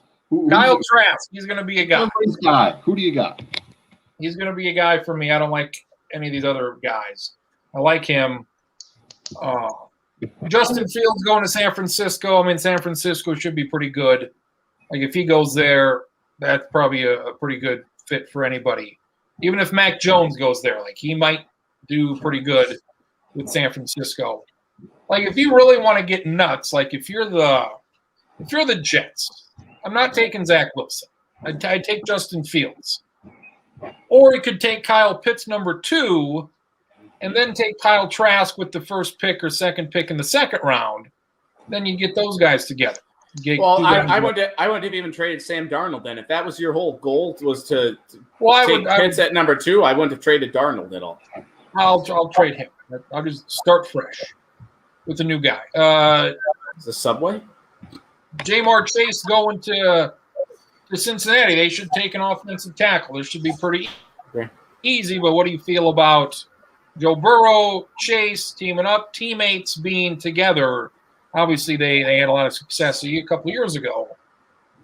Teams don't really do that a whole lot, but is that a thing that – because nobody knows how anybody's going to fit into any system. But if you can take a guy from college, a quarterback, a receiver, some combo, if these guys have played together, they were pretty good. Has that been explored at all? It was explored by me when I had the pick at number 5, and I thought about it. You know, if maybe we put the light into the person. See, maybe we do that. Yes. Yeah, I thought about that. I think it's a very real thing. You don't get the opportunity very often to do that. I had kind of like a weird, warped scouts view of that, where you look at it like, oh yeah, Burrow threw for 60 touchdowns, and a lot of them were to Chase. But at the same time, he only played as a starter for 1 year. Now, that should be a poor way of looking at it, but I could see some scouts saying, okay, well, how much of a relationship is there? I don't know. I think it's probably just a really good quarterback thrown to a really good receiver. That takes care of itself, Old school train of thought, and I know it's not the earth-shattering or whatever. It's Chase and Burrow would be a lot of fun, and yes, they would probably be a pretty dynamic duo, and Burrow appears to have some talent. But if I was a scout or a GM or any front office in Cincinnati this year, and somebody wanted to take a receiver over a consensus, very, very good offense tackle, I would lose my mind if we didn't take the offense tackle to protect our quarterback. Here's what you do. Anytime Joe Burrow says, hey, let's go Jamar Chase, just have this video B-roll ready and just show all of the times that Burrow was chased or sacked and just show that injury and show it in slow motion. Be like, hey, would you rather get protected or would you rather have a weapon? I think you'd rather be protected to throw to the weapons they already have. Because they have T. Higgins. T. Higgins Exactly. They have T. Higgins, and there's a ton of guys, a ton of receivers in the second, third round of this draft that are going to be very good. Tyler Boyd's really good. So they have plenty of weapons. Get that Firemouth guy from Penn State in the second round. Learn not to say his name before the Vikings take him. One more thing on Chase, and again, you guys have paid attention enough, but from a scout's perspective, Chase is a lot more highly regarded than Justin Jefferson was, and we saw what Justin Jefferson did. So if they do take Chase, I'm not saying it's a bad thing because he's pretty clearly going to be good, but I go to offense tackle 100% of the time. I did the research. I did 10 minutes of research on Cincinnati before it was time to make their pick. Burrow played in 10 games last year. Stacken's talking about even the times he got rushed. He got sacked 32 times, so that's 3.2 sacks per game that he was in there. I think if you make the investment in the number 1 pick, you got to try to protect him. It'd be great to have Chase be your guy. Their receivers were better than I thought. Tyler Boyd was good last year. T. Higgins is new yet, so that's good. I want to get a few guys out on the list if I can before we get too far. Cade Johnson. Oh, sorry. Cade Johnson. He is number 85 on ESPN's list of the top 100 prospects. So I mean, not saying he's going to go in the first 3 rounds, but that would be pretty cool if he went on day 2. And Davion Nixon, defensive tackle from Iowa. He's a monster. Fuck yeah. I could see him being a big time player in the NFL, and it goes without saying I'm a big Rashad Bateman fan, and I don't know exactly how you grade offensive tackles, but if Spencer Brown, a massive offensive tackle from Northern Iowa, was really good and did not play, opted out for UNI, but he's 6'8" and 311 pounds and ran under 5-second 40 as an offensive lineman at 6'8", so that's pretty cool. I like Dylan Raduns from North Dakota State too. He's good too. He's very good. He's good too. Yeah. Few guys to keep track of. You got Cade Johnson. You could go anywhere from the 3rd round to maybe the 6th round. You probably expect him to get picked maybe a little bit before that. He could go anywhere. He opted out. Good decision for him. He's probably got a good a shot as anybody with all these SDSU guys. There's, I don't know, half dozen of them floating around here on practice squads, but he seems to be the best that they've had here in a long time Dallas Goedert. Well, him too, yeah. Of sticking around some of these middle. besides that Pro Bowl tight end guy, a guy that's going to be picked in the middle rounds that might actually be worth a game. But this is a very deep wide receiver class. So. The best part of Dallas Goedert's offseason this year, guess what it was? He didn't get punched in the face. That's exactly right. Yeah. So far, it's early. Yeah, that's true. True. I was actually thinking about this on the drive back from the game on Saturday because you got time to think when it's an hour and 45 minutes each way. But I wonder if there was any thought of hey, we've got these FCS guys. They're going to play in the spring.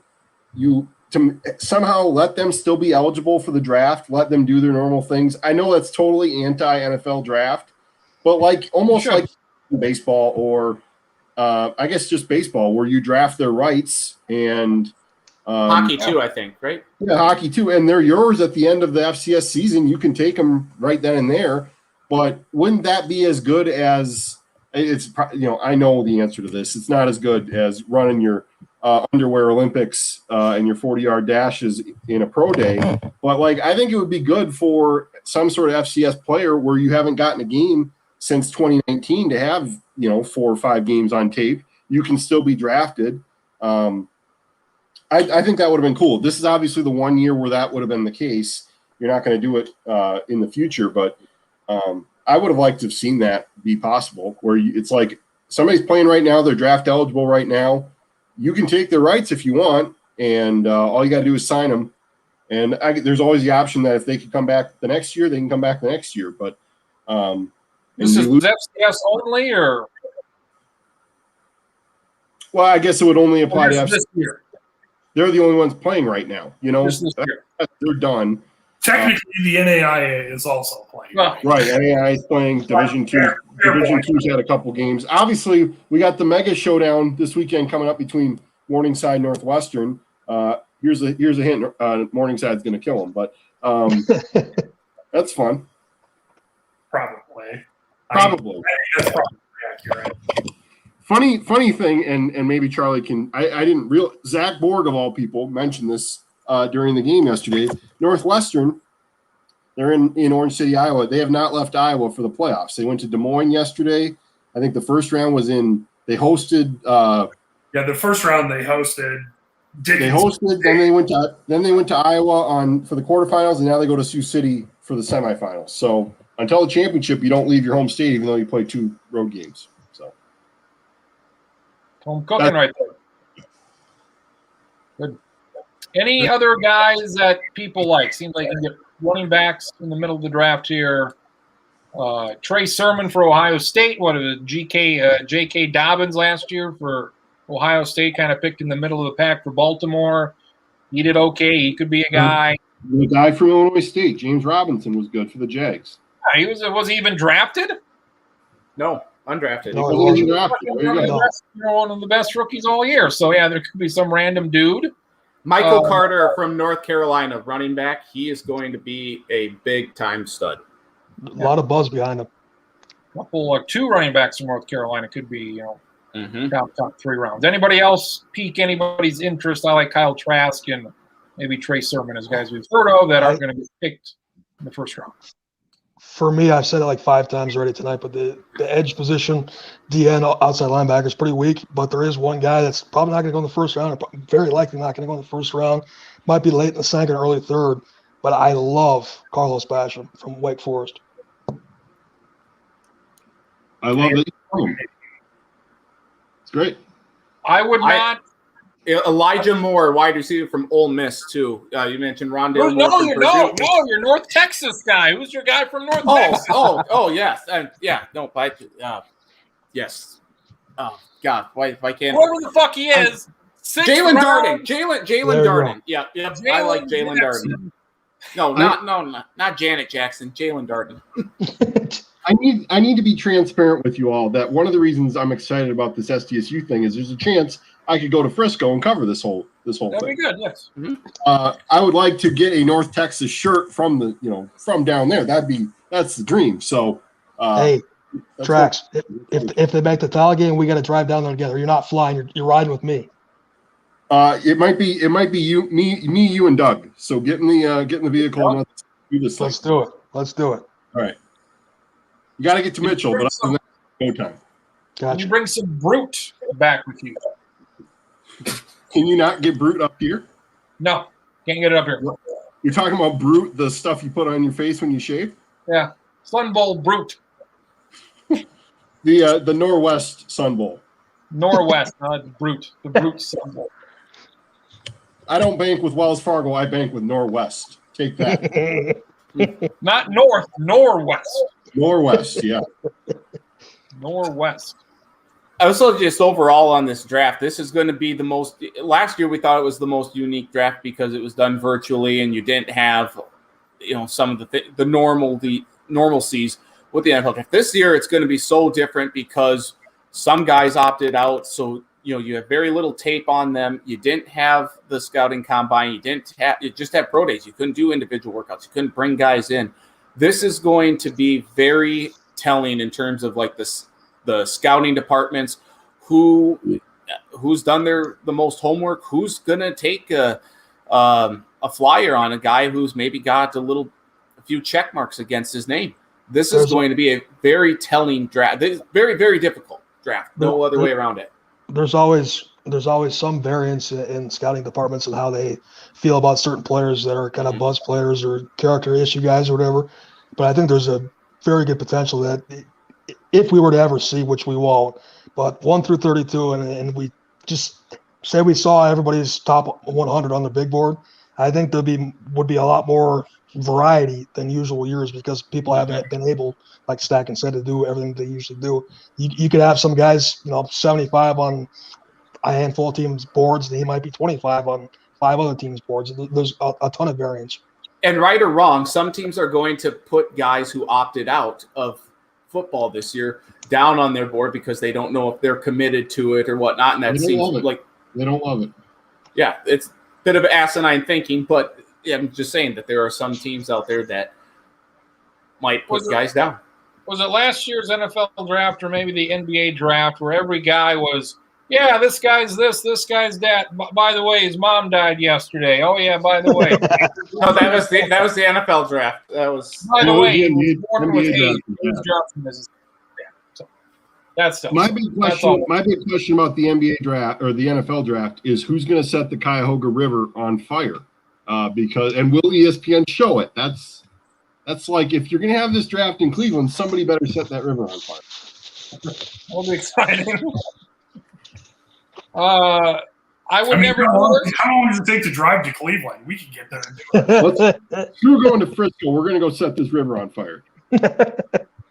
I would never ever do this, but I would never draft a kicker. And the Vikings, I don't think should, even though they need one. Just get some guy. Anybody in favor of the Vikings drafting a guy to kick the ball through the fucking uprights? I think they're going to. You think they're, or maybe the question is, will they? Since that is a fucking problem again. I'm almost positive that they will. And the last guy they picked, Blair Walsh, was good Daniel for a time Carlson. and then blame No, it was Carlson. Yeah. Oh maybe. yeah, him and then Walsh Right. before him. So they again do not draft a fucking kicker. Don't waste the time. Get Ty Forbath off the scrap heap or whoever the fuck else. Who's Dan kicking? Bailey, Dan the man. Dan Bailey. It's some guy. What's Chase Vinatieri doing these days? Probably working at Buffalo Wild Wings. I don't know. Some damn thing. So there we go. Any final draft thoughts? Should be R.I.P. to the arena Buffalo Wild Wings, gone but not forgotten. yeah. You think, well, yeah, it's been closed for I don't know at least a year since I don't know COVID. COVID. It's been closed, and I guess they're just not going to reopen it. We went to the other Buffalo Wild Wings a month ago and packed his shit to the gills. Like even though there's not a lot going on at the arena, and I feel like Sioux Falls is big enough for 3 Buffalo Wild Wings. One on the east side, one on the west side, one in the middle. of town. Where are we going to do our Summit League, our annual Sunday Summit League podcast now? Probably Dwight Peterson's house. I don't know.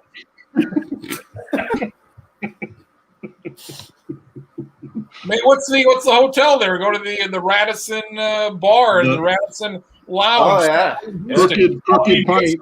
One of Crooked you- Pint's an option. yep, I that's think true. we have to be at the strip club that we would just call whatever strip club presented by Dwight Peterson. Very Hopefully good. they're open by then. Yeah. 6 feet from the old stage right there. So, anything else going on? Non-draft related. Oh, I would be remiss if I didn't bring it up. But our famous Major League Baseball picks, you talk about a shit show. My It's God, bad, man. It's bad. holy gods, it's terrible. I think Krins is the only guy over 500 so far. And I don't do good in this, so if I'm leading it, it's bad. You know it's bad. I usually do bad and then doing bad once again. I took the A's in week 1 and then they won like 10 games the week after. Yeah. Great job by me. Well, 3/4 everybody took the Astros last week and they went 1-5. So Yeah, terrible. Pick you any aren't- team you want, and then I know we don't have all like hockey enthusiasts here, but get on the dollar bill Kirill train here because the Minnesota Wild are a fun team to watch, and Kirill Kaprizov is fantastic. Calder winner here. He's going to win an MVP before it's all said and done. This guy's the real deal, and the Wild are fun to watch. So get on You board. guys all remember the old slogan, the NHL. It's fantastic. fantastic. And it's back on ESPN. We haven't had one of these since the NHL Sounds came like back Fox on is going to ESPN. get the rest of it, not NBC. So All right, that's fine. Stanley Cup final games on ABC. That's gonna be interesting. If Gary Thorne and Bill Clement don't call at least one of them, just for old time's sake, with Darren Pang in between the glass, there's something wrong. it's gonna be Steve Levy with somebody else, and then Mike Oh my God, between the benches. Steve Levy can suck it. Steve Levy, Lewis Riddick, NHL. There He you should. go. He just God. needs to stick to the Bahamas, the Popeyes Yes, Bahamas. amen. And Amen. just enjoy What the do you think, vacation though? down there. Mike Greenberg between the benches, there's a good chance he gets hit by a puck. Mike Greenberg, do it. Yeah, Let's just do pop. And if he gets hit by a puck, I nominate they just let him lay there and bleed out. We get stacking a lot of shit for Mike and all that, and fine radio program. Very And then Stacking just shits all over Mike Greenberg, which is appreciated. Look at what he did. I know. He It's appreciated. That's fine. single-handedly destroyed ESPN radio, and yet somehow he's in there. Try watching Get Up for 2 hours. You can't do it. It's not possible. I don't terrible. do it. I watch Futurama in the morning more than Get Up. So you're not a fan of their the Zubin, Jay Williams, and fucking Keyshawn? Are they ever together? No, they're not. It's just terrible. You can tell that Jay Will and Keyshawn don't like each other, and Zubin's just like a deer in a headlight sometimes. Oh my God! You couldn't pick a worse opening show. If you're going to have anyone, at least get Golick Jr. on there. At least people know. Bryce, it felt like they put 70 ESPN names in a hat, and that's what they came up with. This is gonna sound awful in the current climate, but it's almost like Keyshawn doesn't think Jay Will's actually black. The motorcycle crash ruined it for him. Yeah. I mean, it's so bad right now. It just I haven't listened to any of it. Charlie, are you surprised that I am about Stacken's heel turn here in Mike Greenberg? A little bit? I didn't know about any of this. This is Okay. The way this has gone. This is like the rest of us, are like on season 8 of some really good TV show, and Game of Thrones just started it right now. Just like, oh yeah, I'm glad you're doing this now, Stacken. Couple of things. Listen, I was always like Mike and Mike was a great radio show. It wasn't just for Greenberg. It was you had the water and oil sometimes that would just come to but they also were a good combination like peanut butter and jelly. I mean, they had both. You had both spectrums there with them, but it was a very good radio show. And then when they left, it's like, okay, well, this sucks. I mean, I'm not a huge Trey Wingo fan, but Wingo did okay with Golick and Golick Jr. And then they just kicked Wingo out, and then Golick's left to like just fend for himself. Like they treated Golick like absolute dog shit, and that's what pisses me off the most is that Greenberg just sold out his partner that made him famous. Greenberg was on ESPN News doing Sports Center at 6 at night. Who gives a shit? I don't. Golick Jr. helped make Mike Greenberg who he was, and Greenberg just sent him to the dog. You're not wrong about any of that, Stack. We all agree with this. This is good. Another wrestling analogy here for Charlie. Bit of a surprise here for Stack, and we're surprised by this. You got Hulk Hogan, NWO on, that's the big heel turn on the one side, compared down to Gangrel and the whatever the fuck on the other side. We're come up with The reference rude, but come up with a little surprising wrestling thing here with Stack and how you rate him shitting on Mike Greenberg. I would say that Mike Greenberg's part of the corporation, and it's like when The Rock or anyone else the corporation, and it was just like, nope, not doing it anymore. We're done with it. Good. Turning a new leaf. That's good. I would like to get Schottenkirk's take on the broken leg last night because I didn't see it. I just saw it. God. Chris Weidman broke his leg just like Silva did back in the day. Yeah, like 15 seconds into the fight, just as bad as Anderson Silva. And the ironic part, obviously, Anderson Silva kicked Chris Weidman during a title fight 7-8 years ago and did the exact same thing to turn around. And now Weidman's the one that broke his leg. But God, it was nasty. Was it like worse than Joe or like Alex Smith or Joe Theismann, or is it in that realm? It's in that. I mean, yes, and especially with the angle that they had. I mean, if you were watching live, you couldn't miss it. In some ways, it's worse because I don't think I'm not a UFC fighter. I've never done this, but I'm assuming he didn't know it was broke right away, and he tries to put it back down and stand on it, so you see it. Yeah, it was. So in a lot of ways, it's worse than the joke. I don't know if it's a worse injury, but it looks worse because, Theismann just went straight down where this guy's like, oh, I'm going to put my foot down. And it's like, nope, you shouldn't have done that. Yeah, exactly. They had a couple weird things at the pay-per-view last night, the first show back in front of fans. A few really weird things happened. But one more wrestling thing before we wrap it up here. But have Krins and Charlie seen the Stone Cold thing from last week on A&E, the biography? I've seen clips. I haven't seen the whole thing. I got to watch it. I haven't seen it either. I have YouTube TV, and it turns out I do not get A&E. It was very what sad. the hell that is. So Stone Cold's was 2 hours last week. Very, very, very well done. And there's a whole series of Stone Cold. I think Roddy Piper is tonight. They've got Macho Man in the coming weeks. I think there's 7 or 8 of them that they're doing. So if you get a chance, you probably want to watch them. Watch that. WrestleMania was last week. Thoughts on WrestleMania? They had 25,000 people or so in Tampa. Rain the first night, WrestleMania last week. WrestleMania last week. Quite honestly, it was better than what I was anticipating. The rain delay sucked. They did the best they could with it, but overall, I thought it was for Mania. It was probably a B. I mean, it wasn't great, but it wasn't bad. So better than average. I didn't watch it, but my understanding this is the first time they've split it into 2 nights instead of having like a 5-hour thing. They just made it Saturday. Sunday. Yeah. In most recent years, it's been more like 6 or 6.5 hours when they did it all in one night. It with the pre-show and all the bullshit. But yeah, it was Saturday night and Sunday night, and they had 7 matches on each night. So pacing wise, it was pretty good, but much better. And really, the first time that an old guy hasn't come back. Edge is back, but he seems to be, back somewhat full time. There's no Undertaker, no Triple H, no old guy just having one Goldberg, one guy having one match. So that was maybe a little bit different. Stacken's going to bait his kid. It's too bad Stacken's not here. I wanted to ask him about the Stan Kroenke. It's been a big week for Stan Kroenke getting sworn at overseas as well. So, real shame. In rankings, if Kroenke's still number one, or if all of his heroes.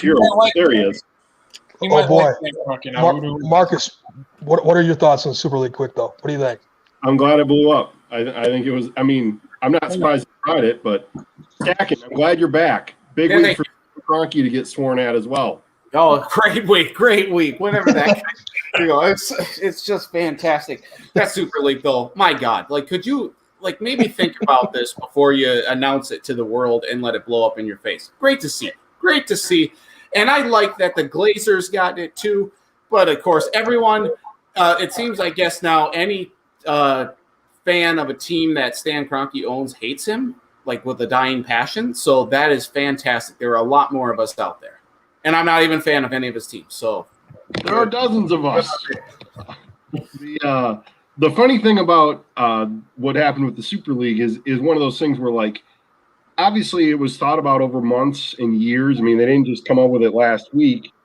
And then to just reverse on it, you knew you were going to get blowback, but to reverse on it within 48 hours is pretty incredible. Think about money. I don't think did they realize that the blowback would be that swift? No, they didn't. Clearly they didn't. Okay, so that's bad. That's bad on them. In hindsight, though, announcing it as late as it did on a fucking Sunday night. Oh, by the way, we're doing this. It was midnight their time. Their time on Sunday. Right. It was crazy. Well, they did. So I think they did that on purpose then, because they knew I think they had some idea. Yeah, I think they had some idea that people weren't going to like it, but they were trying to hide it, and it did not get hit at all because people freaked the fuck out. It's like sometimes when the NFL does a Friday afternoon news dump, and you go into the weekends, people won't talk about it. This would be that equivalence. Stacken seen most of Game of Thrones. Charlie has. Is Marcus or Schottenkirk seen this show? Yep. Schottenkirk seen the show or the whole thing? Yep. Marcus, you've not seen this. You know me. There's a lot of PTV I've missed out on. So. I watched the show here a couple months ago. No spoilers here for Stacken, who's yet to see what I'll the leave. final season. I'll leave. Leave. I'll just let you have this for 5 minutes while you talk about this in case there's spoilers. I'll come back. Okay, so we didn't talk about it. Or if I'm not back by the time you end the show, I'll come back for the after show. We'll wait for it. We'll wait. 5 minutes. So this is a man who hates Seinfeld. So besides the point, he hates Seinfeld, which is fucking ridiculous. But, right. So we watch Game of Thrones. I see this show. I talked to Charlie a little bit about it here. I mean, a very, very good show, and a lot of people were talking about it. And it's a show that I didn't think I'd like it, but it was very good. People didn't like the ending that the fucking crippled kid ends up as the king. That was fucking ridiculous. Charlie, were you as surprised and as disappointed as everybody else seems to be when 2 years passed from the show being done and I ended it in March? I say, well, it's fucking, because I hated this kid throughout the whole fucking thing, and this kid ends up as the guy at the end. I'm like, this is fucking stupid. I didn't hate him at the beginning, but I forget which season, 4 or 5. It wasn't even the whole season. And then it's weird to be like, oh, yeah, actually, now he's the most important person of all. And the only thing I specifically remember was somewhere seeing, when the last season had started, but they were only, 2 episodes in, that you could bet in Las Vegas on who was going to be king or queen at the end. Right. And with him as number 1, I was like, uh-oh, that seems like a bad sign if Las Vegas has this, because I don't think that's going to go well. And then that's what they did. And that's not who my choice would have been if I was writing. Did you watch this as it happened? The first 4 seasons I bought, I think, on DVD and watched 6 months afterwards because I didn't have HBO. And then I at some point when they had HBO Go or whatever, starting I think in season 5, I started watching it episode by episode live. Shattenkirk, when did you watch this show? I missed the first 2 seasons. I caught up, and I'm pretty sure. I don't know if I saw season 3 premiere live, but I saw the rest of season 3 after that on through the rest of it, basically week by week. So, Did you think the ending is as terrible? I think the ending was bad, but I think the bigger issue was that for how good it was and how good everyone was saying it was, it kind of felt sloppy. So people were disappointed that it didn't live up to the rest of the series because it just feels like I don't know. It felt rushed, or Are you still talking about? a little bit. You're not missing anything, Stacky. You're well, fine. We won't any details, but We're not for giving- me, and I'm not the only one to say it too, but that last season felt like they left quite a bit on the table. it feels like The last 2 seasons, I think, should have been at least like 3 or 4 seasons worth of material. Yeah, I mean, the second to last season also, but specifically the last one, it's like you've got 20 episodes worth of stuff here to be crammed into 6 episodes. because you've Well, got right. two big battles at the end. The one big battle happens, which is fine, and then 2 episodes later, the other big battle happens. I'm like, God damn, God damn! Yeah. It's like, yeah. that could have been the end of one season, and that the next battle could have been the entire next season. It's like, holy shit, we got to get this thing done in a certain amount of time. So a lot of shit happened in the last 4 or 5 episodes. From If what I the last remember, I really liked the first half of or not really liked, but enjoyed the first half of the last season, where it was kind of like just building stuff up. And then it was after that where it was just like, all right, we got a season and a half worth of stuff we got to do specifically in just these last 3 episodes now, where it was really like, oh, wow, we are like having 3-week time jumps and stuff like this now. That's odd. If the last season was even remotely, in my opinion, remotely as good as it could have been, and probably should have been, it would have been my favorite show ever. But I'm pretty bitter how they, like I said, we've been saying they've been rushed or whatever. It's still probably a top 3 or top 5 show, but it had every opportunity to be my favorite show ever. But it's just I didn't feel like they got as much out of it as they could have. Without saying anything to spoil anything for stacking, the thing in the last episode we talked about already, I didn't like that. Most of the other stuff in the last episode, I either liked or was okay with. But Second, cover your ears for a couple seconds. Earmuffs, Stacking. Earmuffs. The Jamie Lannister. And All right. Oh man, I heard of Lannister.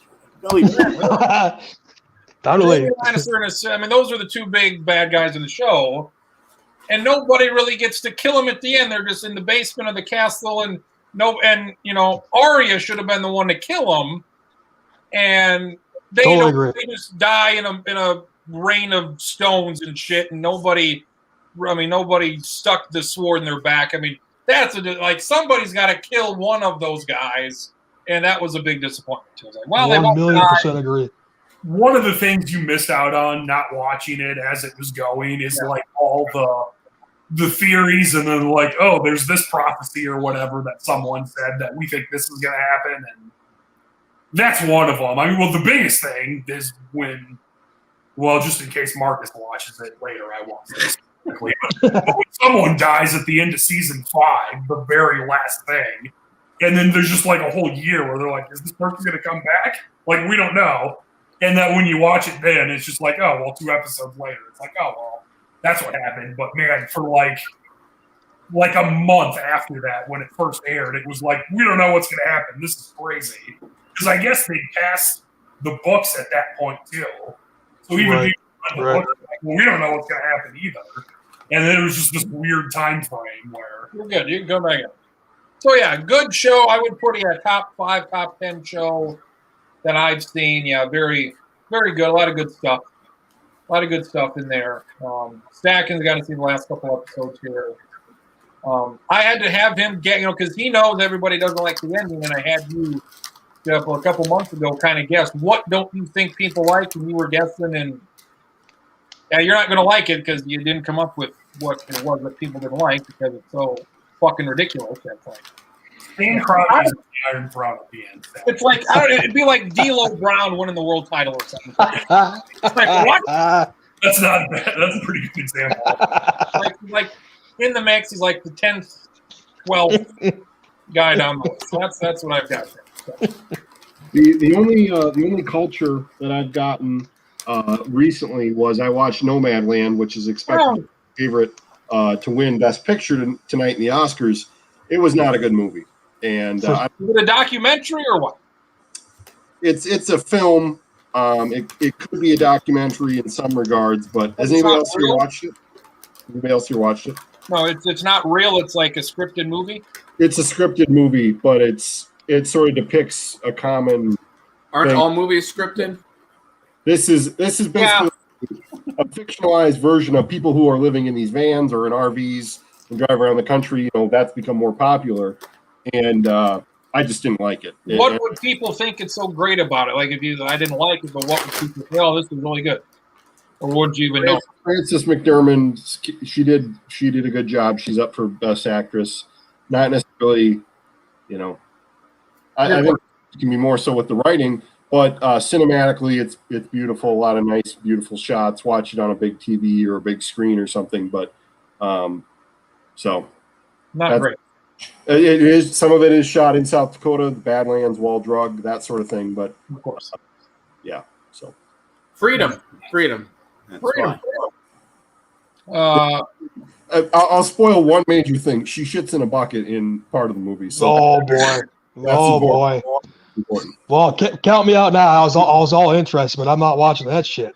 And I think you probably thought, well, I kind of just shit in a bucket watching this movie anyway. So it was just Right before it happened, did you say, "My name's Frances McDermott and this is Jackass"?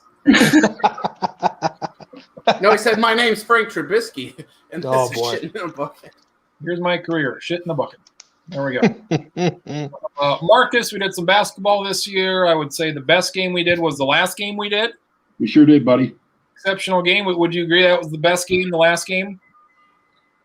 I think so. Yeah, somebody's honking out in the parking lot. But yeah, I think we did. I think we counted up 36 games. I think, and yeah, that overtime game at the end for a lot on the line. 7th place in the double tournament. So that's what really matters. But yeah, There we go. We did that. Remember that? Who were the 2 teams and who won? Mitchell beat Harrisburg. It was boys basketball. Mitchell, their best player, really had like 2 great games, and they were both against Harrisburg. Those poor bastards from Harrisburg got Caden Hinker's best effort twice. So, I mean, he averaged like 30 points a game against them, and like 19 or 18 for the season. So, Is this kid playing college anywhere notable, or is that an option, or what's the deal? this summer will determine a lot.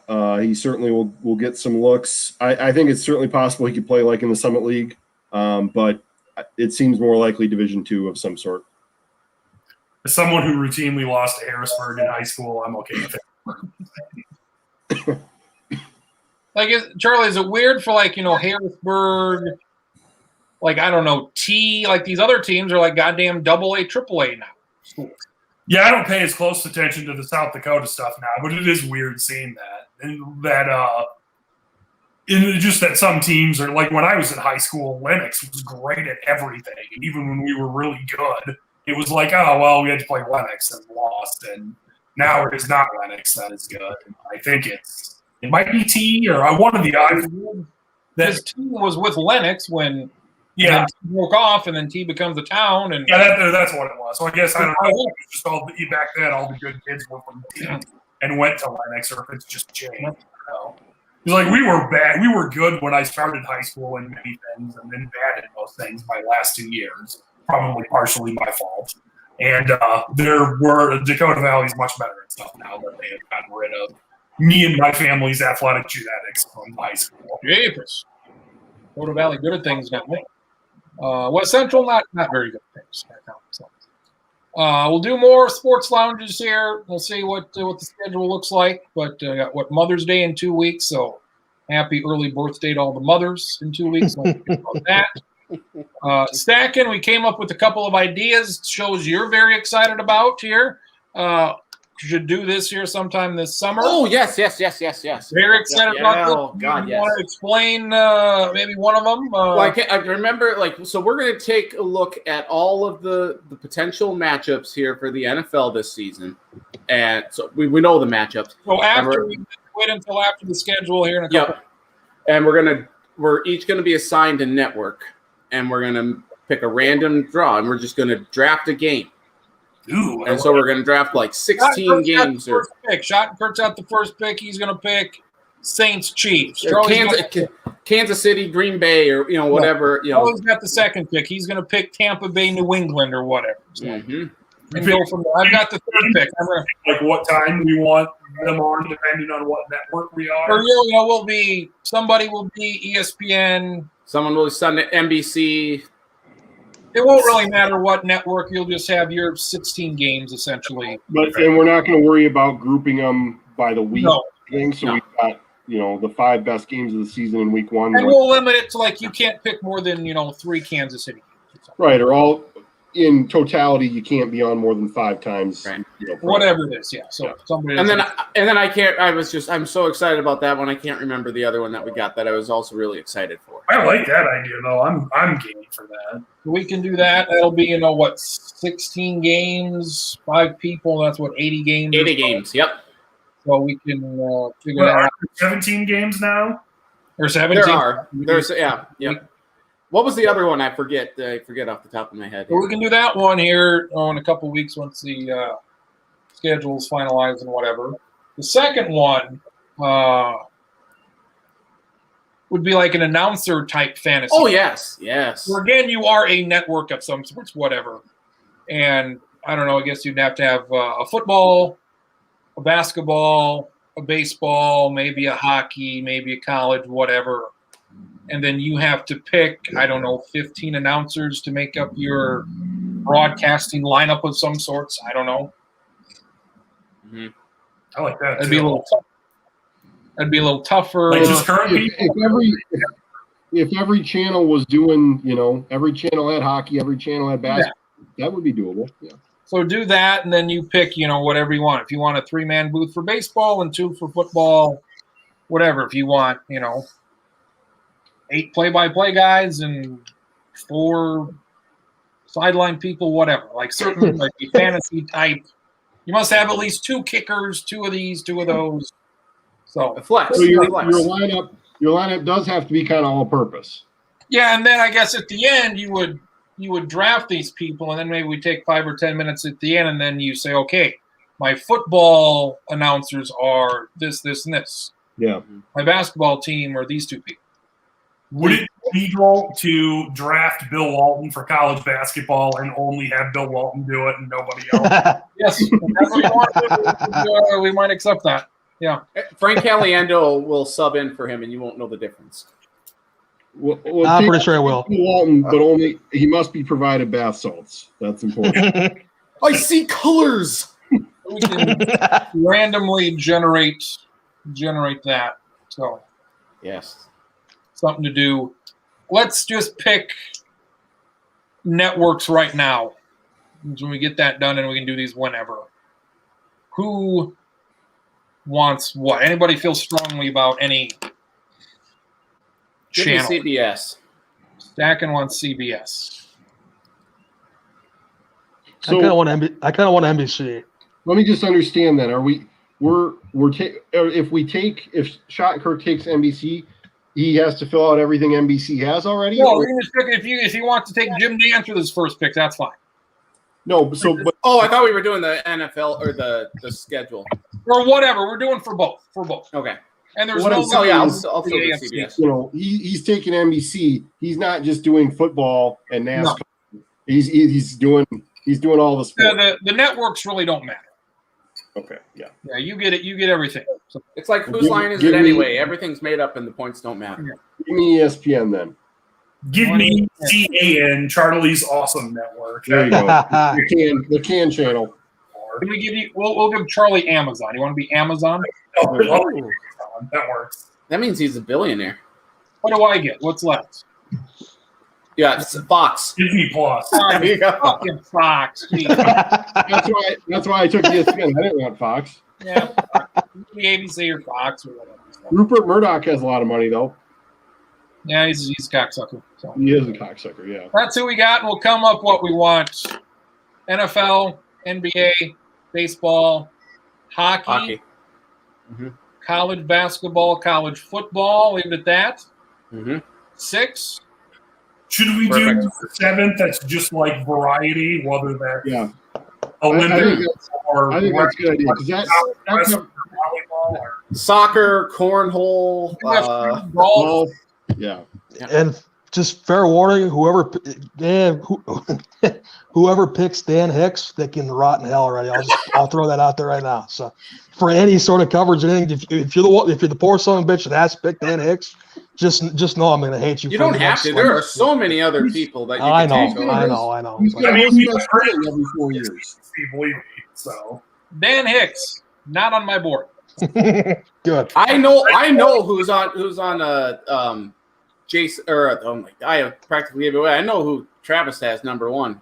Yeah, Pretty we much. kind of talked about this of guys who I would make, guys who are probably not top 4 or 5 round picks, but guys that I would make Mm-hmm. showcase guys of. Let's talk about a trade, okay? Talk about trade. Sure. Yeah, I'll give you Justin Morneau for 5 Burt Blyleven's. How about it? That's gonna be a no. It's gonna be a no. There'd be no dog.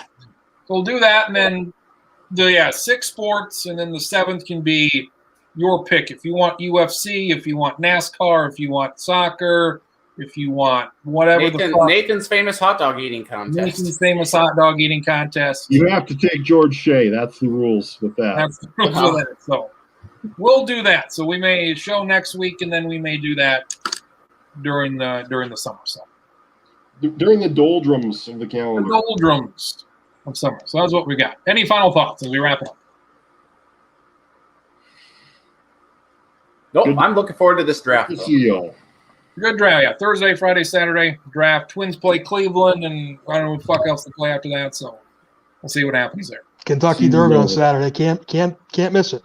Kentucky right. Derby. They're going to race the horse to see if somebody dies. My birthday's on Sunday, so I'm already kind of sweating out the fact that SDSU plays a playoff game on my birthday. That might not end well. Get blitzed. Hey, I will say this though. I thought for sure the Vikings were going to lose on my birthday this year. They played Monday night at Chicago, and they Unbelievable. won. So anything's possible, Schottenkirk. Anything's possible. Gotcha. It's a big birthday for our guy Shotty too. So happy birthday, Mr. Schottenkirk. Yeah. Number 28. It's a big one. Last official year of my youth, I think. So There we go. For Officer Hildebrand, for Pa Stacken, Kirk, for the dentist. We'll see you here maybe next week. Sports Lounge